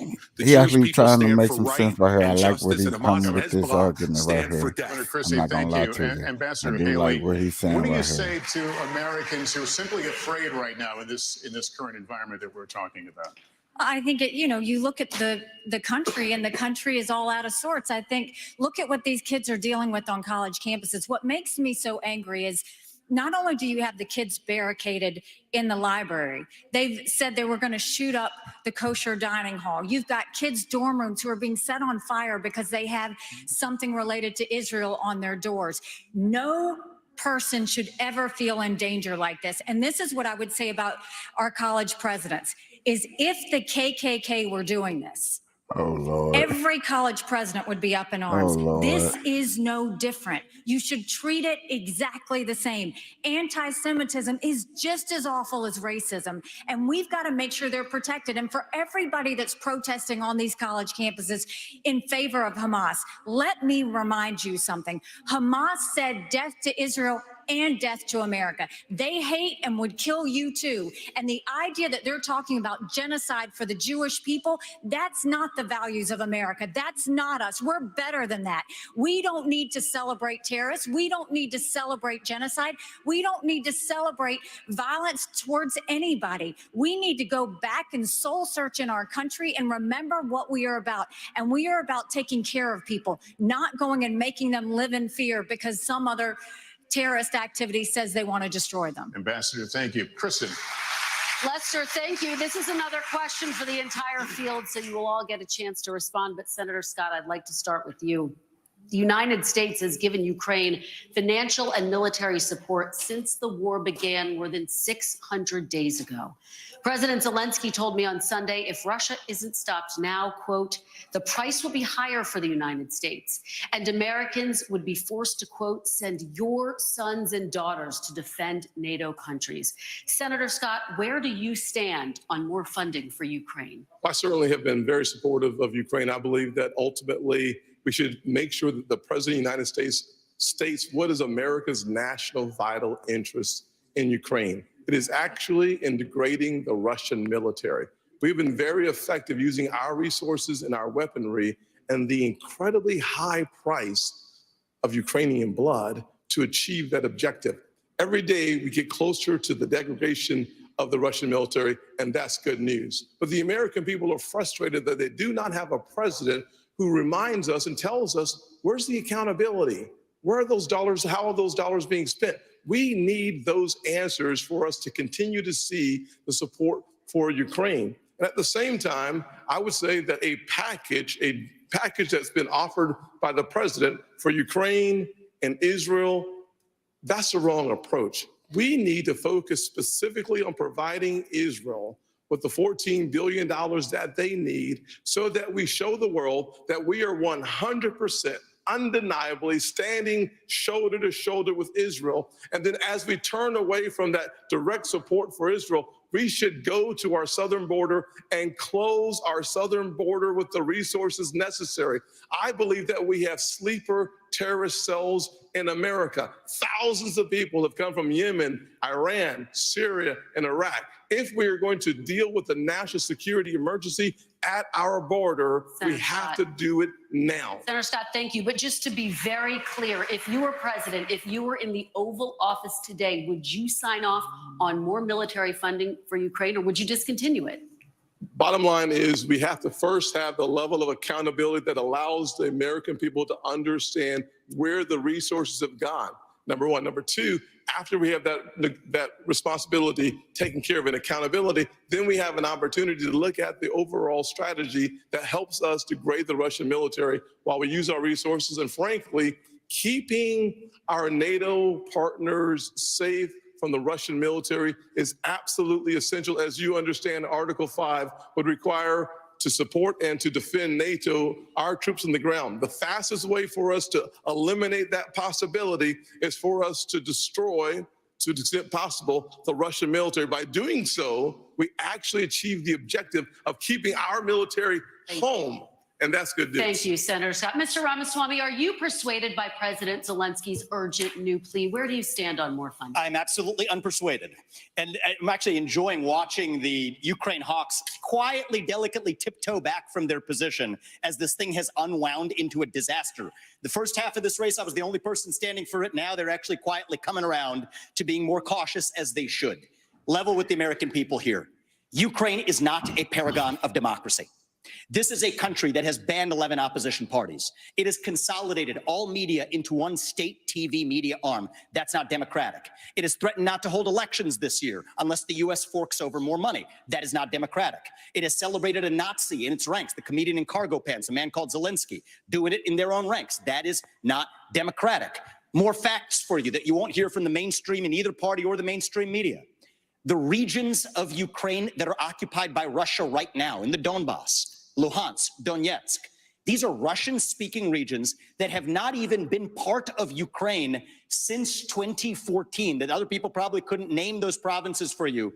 Those are the hard facts. And so to frame this as some kind of battle between good versus evil, don't buy it. And I'd like the likes of the sharpest of the war hawks on Ukraine, Nikki Haley, to have some accountability and answer. Do you want to use U.S. taxpayer money to fund the banning of Christians? That is actually what's happening.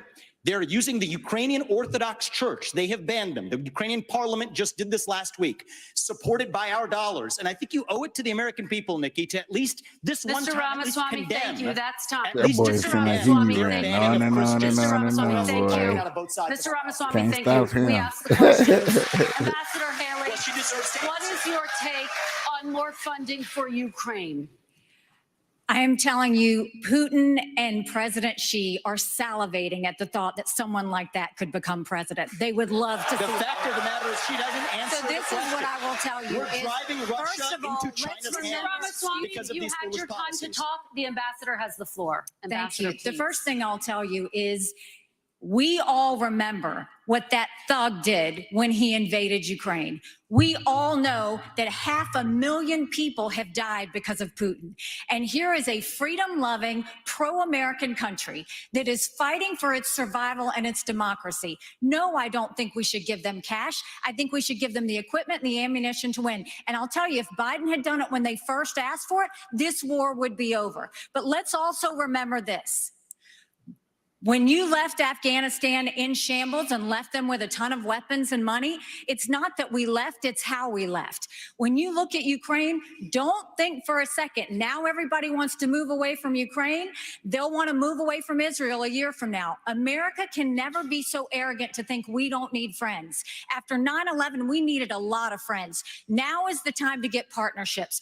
This unholy alliance between Russia, Ukraine, and China is real. There is a reason the Taiwanese want us to support the Ukrainians. It's because they know that China is coming after them next. There is a reason Ukrainians want us to support Israelis, because they know that if Iran wins, Russia wins. Ambassador, we have to see the combination of the three. Ambassador, thank you. Governor Christie, what is your take? And how long should Americans be expected to help fund the war in Ukraine? Kristen, let's remember the last time that we turned our back on a shooting war in Europe. It bought us just a couple of years. And then 500,000 Americans were killed in Europe to defeat Hitler. This is not a choice. This is the price we pay for being the leaders of the free world. And the fact is, this alliance is not just with Russia and China. Governor Haley knows this. Iran is in the middle of this as well, and so is North Korea. And they are all working to support Russia right now. And the reason they're doing it is because dictators work together. People who believe in democracy work together. We must stand with all of those that are standing up for democracy and freedom in this world. And by the way, let's remind everybody of this. In 1992, this country made a promise to Ukraine. We said, if you return nuclear missiles that were part of the old Soviet Union to Russia, and they invade you, we will protect you. An American promise that's 31 years old is no different than an American promise that's made tonight on this stage. We need to stand by it. And those of us who forget history are doomed to repeat it. And I'd like to respond.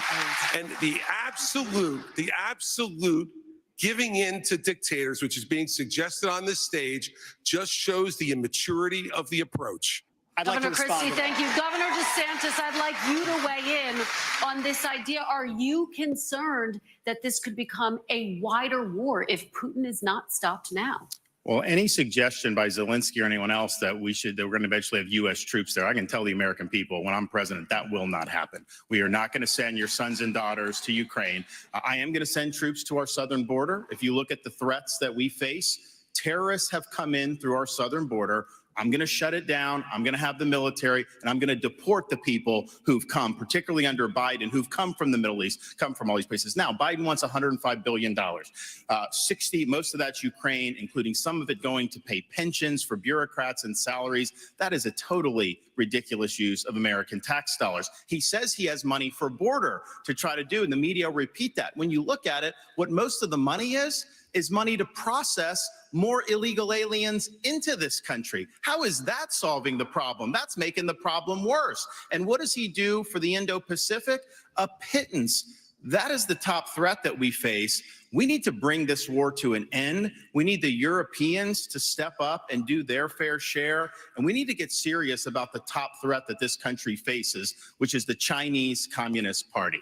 So if I may respond to the Ukraine question. In fact, we are going to go from the hot wars in Ukraine and Gaza and Israel to what many people are calling the new Cold War with China. And I remind the audience that it's important for our visitors at home to be able to hear you, and especially for the people in Beijing to hear you. Many Republicans believe that the Chinese Communist Party and General Secretary Xi is an existential threat to the United States. The flashpoint is Taiwan. For decades and decades, the American military, but primarily the United States Navy, has deterred an attack from China to the island state of Taiwan. But Ronald Reagan's Navy of 600 ships is gone. Now, the question to you is, and I'll start with you, Ambassador Haley, because you were in President Trump's cabinet. His goal was a 355-ship Navy. That's what he pushed for. He got to 300. It's now at 291. Is that big enough to deter and, if necessary, defeat an invasion of Taiwan? China has the largest naval fleet in the world. They have 350 ships. They'll have 400 ships in 2 years. We won't even have 350 ships in 2 decades. China has built up their military. It's not just land, air, and sea. They're doing cyber. They're doing artificial intelligence. They're doing space. America needs to modernize our military. We need to do everything we can. The first thing is you go and you make sure you have the backs of Ukraine. That's why the Taiwanese want us to support Ukraine, because they know that sends the biggest message to China. The second thing is we go to China and we start being tough on them. No more sales of our American soil to China, and let's take back what they've already stolen. Then you go and to the universities. No more having millions of dollars go to our universities. Then we will go and end all formal trade relations with China until they stop murdering Americans from fentanyl, something Ron has yet to say that he's going to do.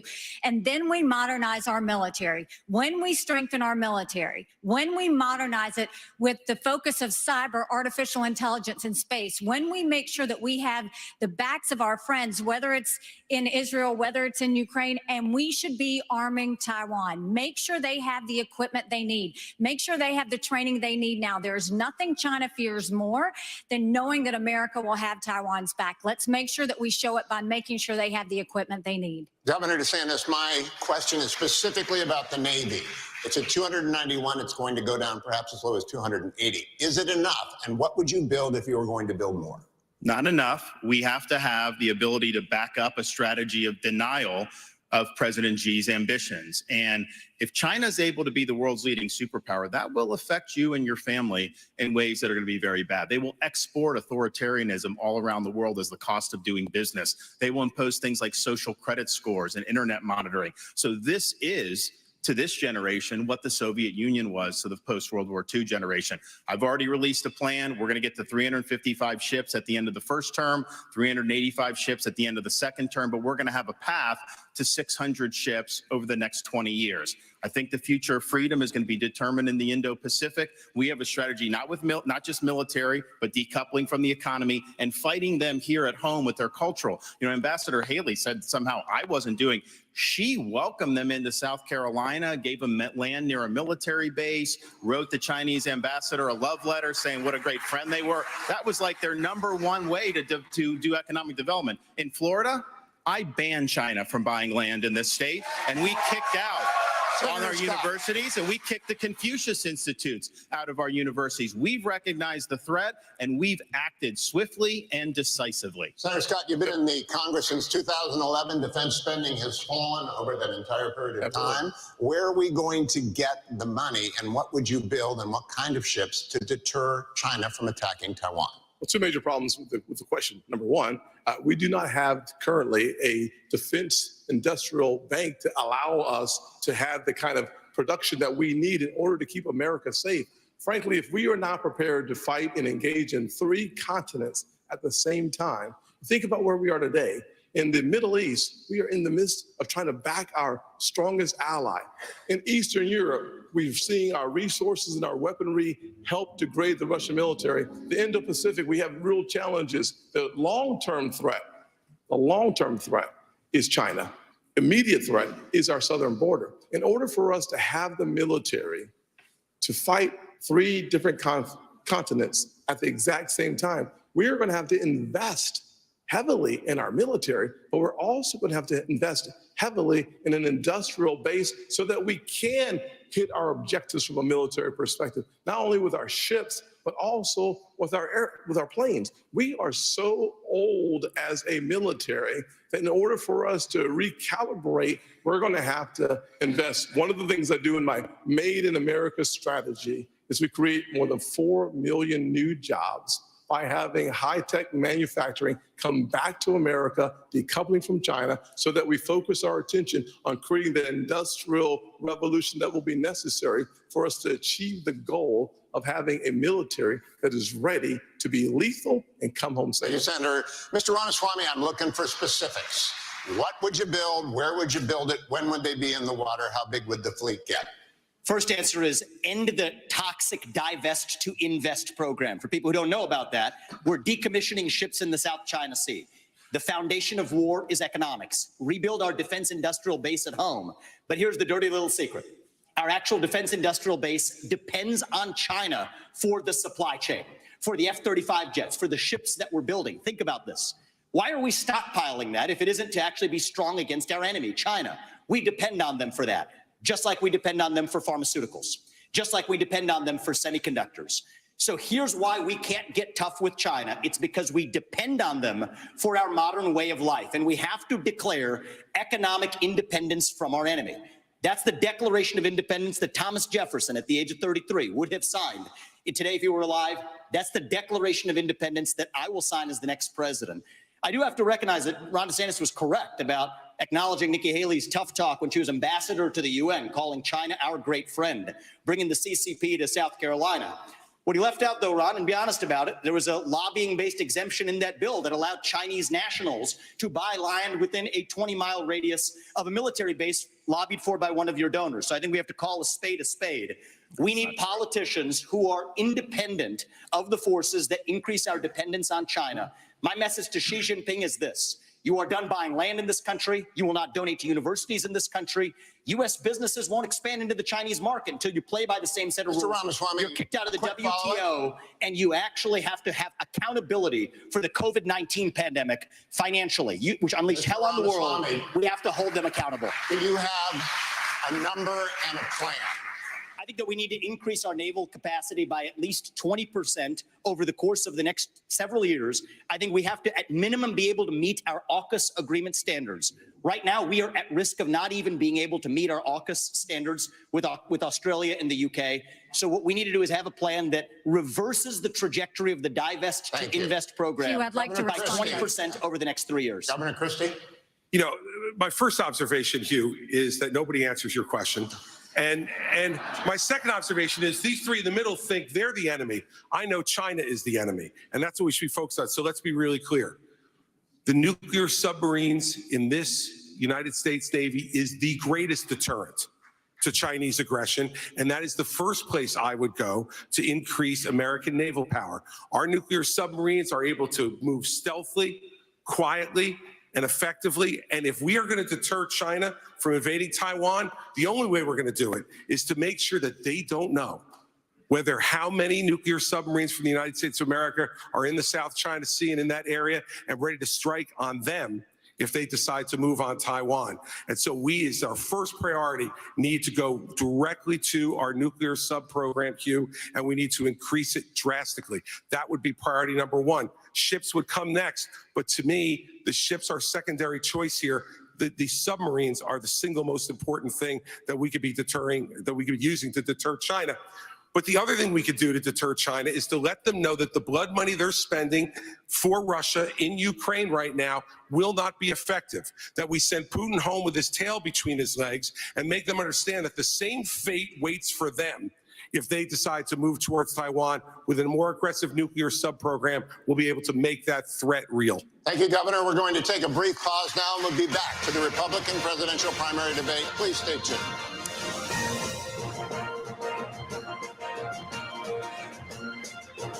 Not everyone's life runs in straight lines. At Sophia, we get that. Our flexible, affordable, self-paced college-level courses help thousands of people just like you complete their degrees for only $99 a month. Find your courses. Complete them at your own pace, anytime, anywhere. Submit to your school for credits. Keep going. Keep pushing. Keep learning. With Sophia, you got this.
welcome back to tonight's NBC News Republican Presidential Debate. Once again, here's Hugh Hewitt. Thank you, Lester. We're going to stay on China, and we're going to talk specifically about TikTok. Last week, Congressman Mike Gallagher, who is chairman of the House Bipartisan Select Committee on the Chinese Communist Party, published a long essay on TikTok following the flooding of pro-Hamas propaganda onto TikTok accounts across the United States. Chairman Gallagher called it shocking. He called the app predatory, controlled by America's preeminent adversary, one used to push propaganda and divide America. It's spyware, he said, a means of surveillance. Governor Christie, do you agree with Chairman Gallagher? And if so, would you ban or force the sale of TikTok? I agree 100% with Chairman Gallagher, and let me say this. TikTok is not only spyware, it is polluting the minds of American young people all throughout this country, and they're doing it intentionally. And when you saw what happened in the last few weeks with all of this anti-Semitic, horrible stuff that their algorithms were pushing out at a gargantuan rate, this is China trying to further divide the United States of America. And this is one of the big failings among many of the Trump administration. He talked tough about TikTok. I heard him do it many times. But when it came down to it, he did not ban them when he could have and should have. And now since then, we've had an additional nearly 6 years of this type of poison being put out throughout the United States, even putting aside the spying, which we know is going on, and the theft of American personal data and information. So in my first week as president, we would ban TikTok. They want to go ahead and sell it, let them go ahead and sell it. But I'll tell you another reason we would do it. Facebook's not in China. X is not in China. They're not permitting a free flow of information to the Chinese people from our social media companies, yet we just open the door and let them do what they're doing. TikTok should be banned because they are poisoning American minds, and I would do it week one. Thank you, Governor. I want to go to Governor DeSantis. Would you ban or force the sale of TikTok, regardless of whether or not China allowed American apps to operate in China? Yes, I think that China is the top threat we face. They've been very effective at infiltrating different parts of our society. So my policy on China and the Chinese Communist Party is very simple. We win, they lose. And in order to do that, it's not just military, it's economic, and it's cultural. And as the dad of a 6'5" and a 3-year-old, I'm concerned about the data that they're getting from our young people and what they're doing to pollute the minds of our young people. These kids get these devices and they have a mind of their own. And I know a lot of parents are looking, it's hard to even keep it out. China's obviously the most extreme, but this is happening with other things. So we are going to do that, and we are going to make sure to protect the American people. It's a full spectrum approach to be able to fend China off. Yes, military deterrence. Yes, economic decoupling, but also their role in our culture. If we ignore that, we're not going to be able to win the fight. Thank you, Governor. Ambassador Haley, speak to the parents out there. There are probably TikTok apps on half the phones in this auditorium. No, I'm going to speak to the fact that 2 people hit me and you didn't let me respond. So let's first talk about the fact that they want to talk about the Chinese land from 10 years ago. Yes, I brought a fiberglass company 10 years ago to South Carolina. But Ron, you are the chair of your economic development agency that as of last week said Florida is the ideal place for Chinese businesses. Not only that, you have a company that is manufacturer of Chinese military planes. You have it. They are expanding 2 training sites at 2 of your airports now, one which is 12 miles away from a naval base. Then you have another company that's expanding, and they were just invaded by the Department of Homeland Security. So mine was 10 years ago. You gave Yours them was stuff. 6 I months didn't ago. give them anything. What's your story? And I abolished that agency that she's talking about. No, Enterprise Florida, we abolished it. And of course, we banned China from buying the land. website Not last exactly week. a Go great check. recruiting pitch if you're banning them from purchasing You land. scrubbed the website So we stood last up week. and Thank you, done the Ambassador right thing Haley. in Florida. Mr. Ramaswamy, we've talked about this. You campaign on TikTok. How do you get TikTok banned if you use it? Well, I want to laugh at why Nikki Haley didn't answer your question, which is about looking at families in the eye in the last debate, she made fun of me for actually joining TikTok while her own daughter was actually using the app for a long time. So you might want to take care of your family first. Leave my daughter out of your voice. Adult daughter. The next generation of Americans are using it. And that's actually the point. You have her supporters propping her up. That's fine. Here's the truth. The easy answer is actually to say that we're just going to ban one app. We got to go further.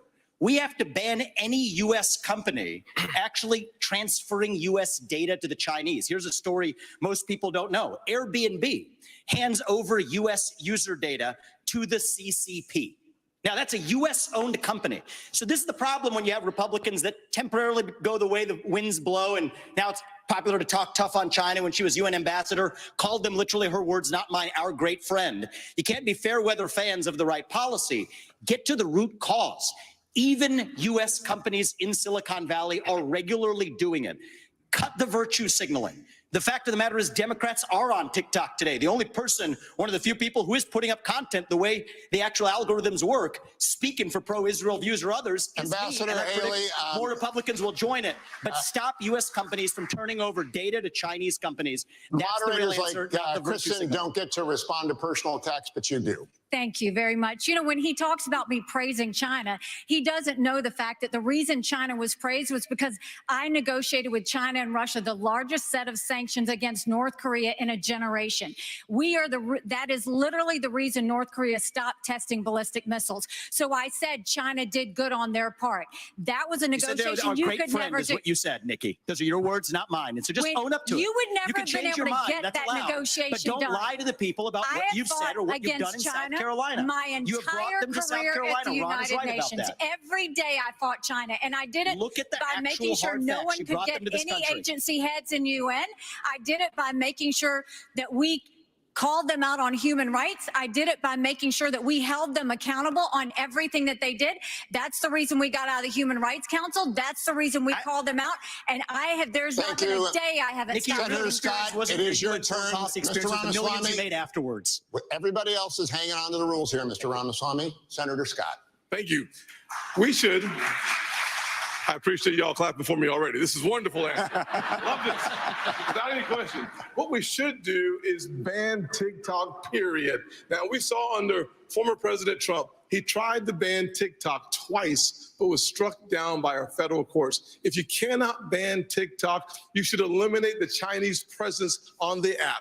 Period. We also should provide, in my parents' Bill of Rights, we give parents the opportunity to give their kids permission under 14 to be on those apps. I think it's incredibly important for us as Americans to take back control of the information, especially of our kids. Where does it go? We should know that. One of the ways that we get to know that is by having a parental consent.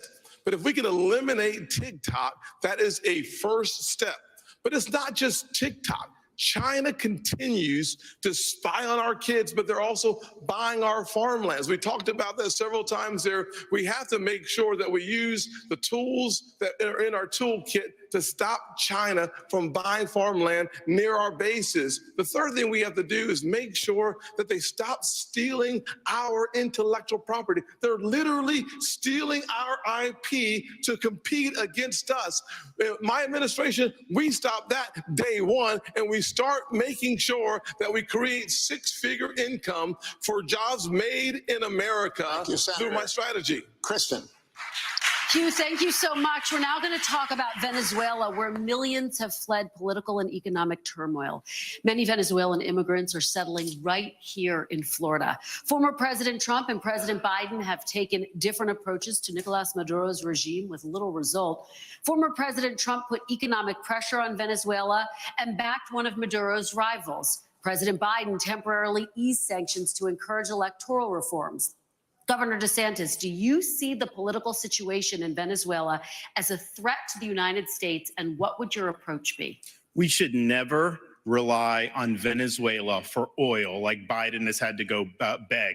I'm going to unleash all of America's energy potential. On day one, I'm taking all the Biden regulations, the Green New Deal, ripping it up and throwing it in the trash can where it belongs. We're going to lower your gas prices.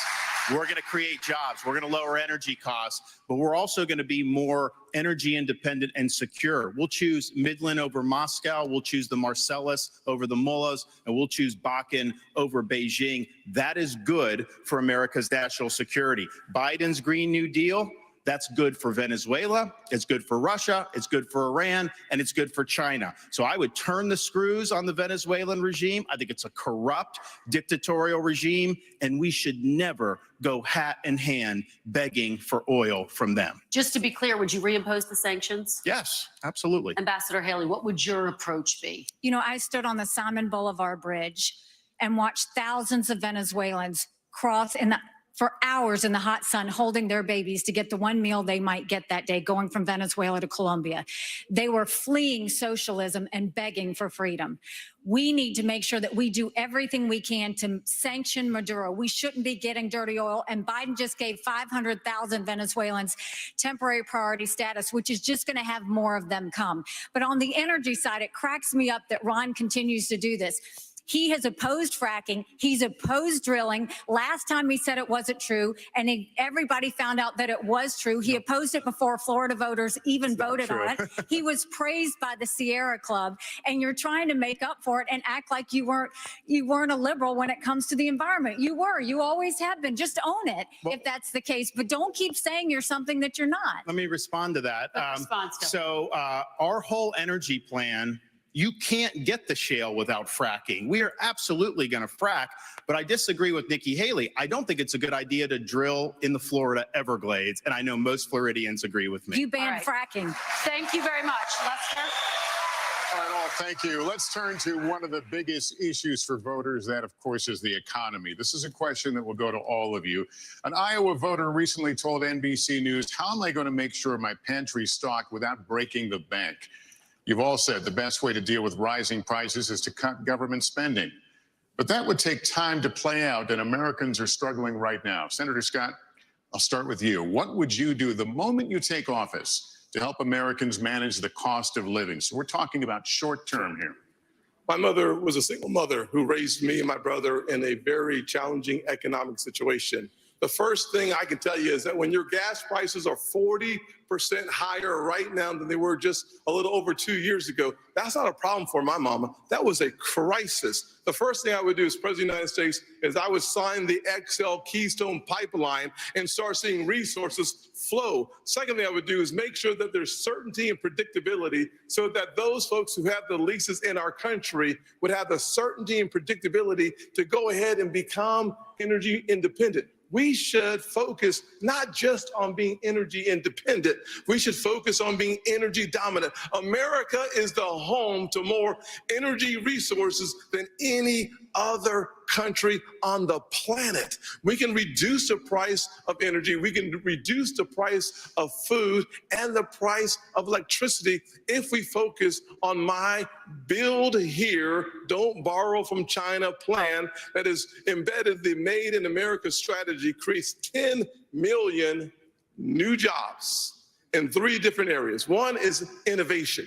Second is the high-tech manufacturing. And the third is the energy economy. We have an opportunity as Americans to actually export the surplus energy that we create in our nation and disconnect from China and from murderous dictators and tyrants around the world. Your time is up, but let me just follow up. The idea of pumping gas, of turning on pipelines, that doesn't make gas cheaper that day. I'm talking about you become president.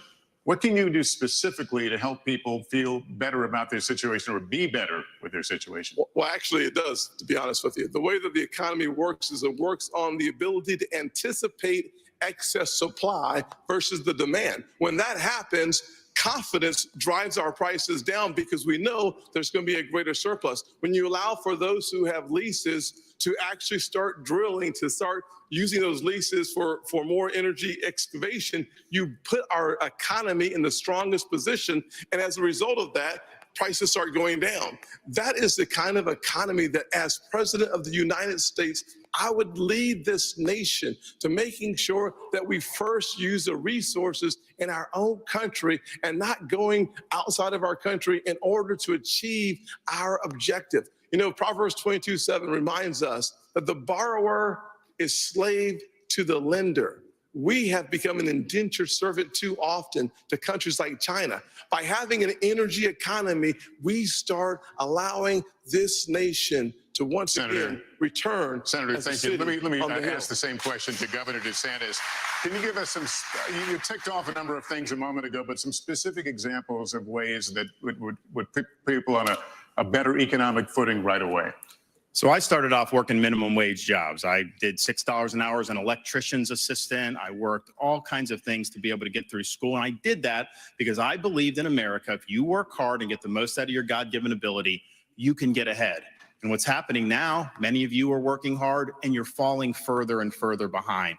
I've met people in Iowa, New Hampshire, and all across the country who've talked about all the burdens that they're facing with the rising prices. And I've heard from multiple people the same story.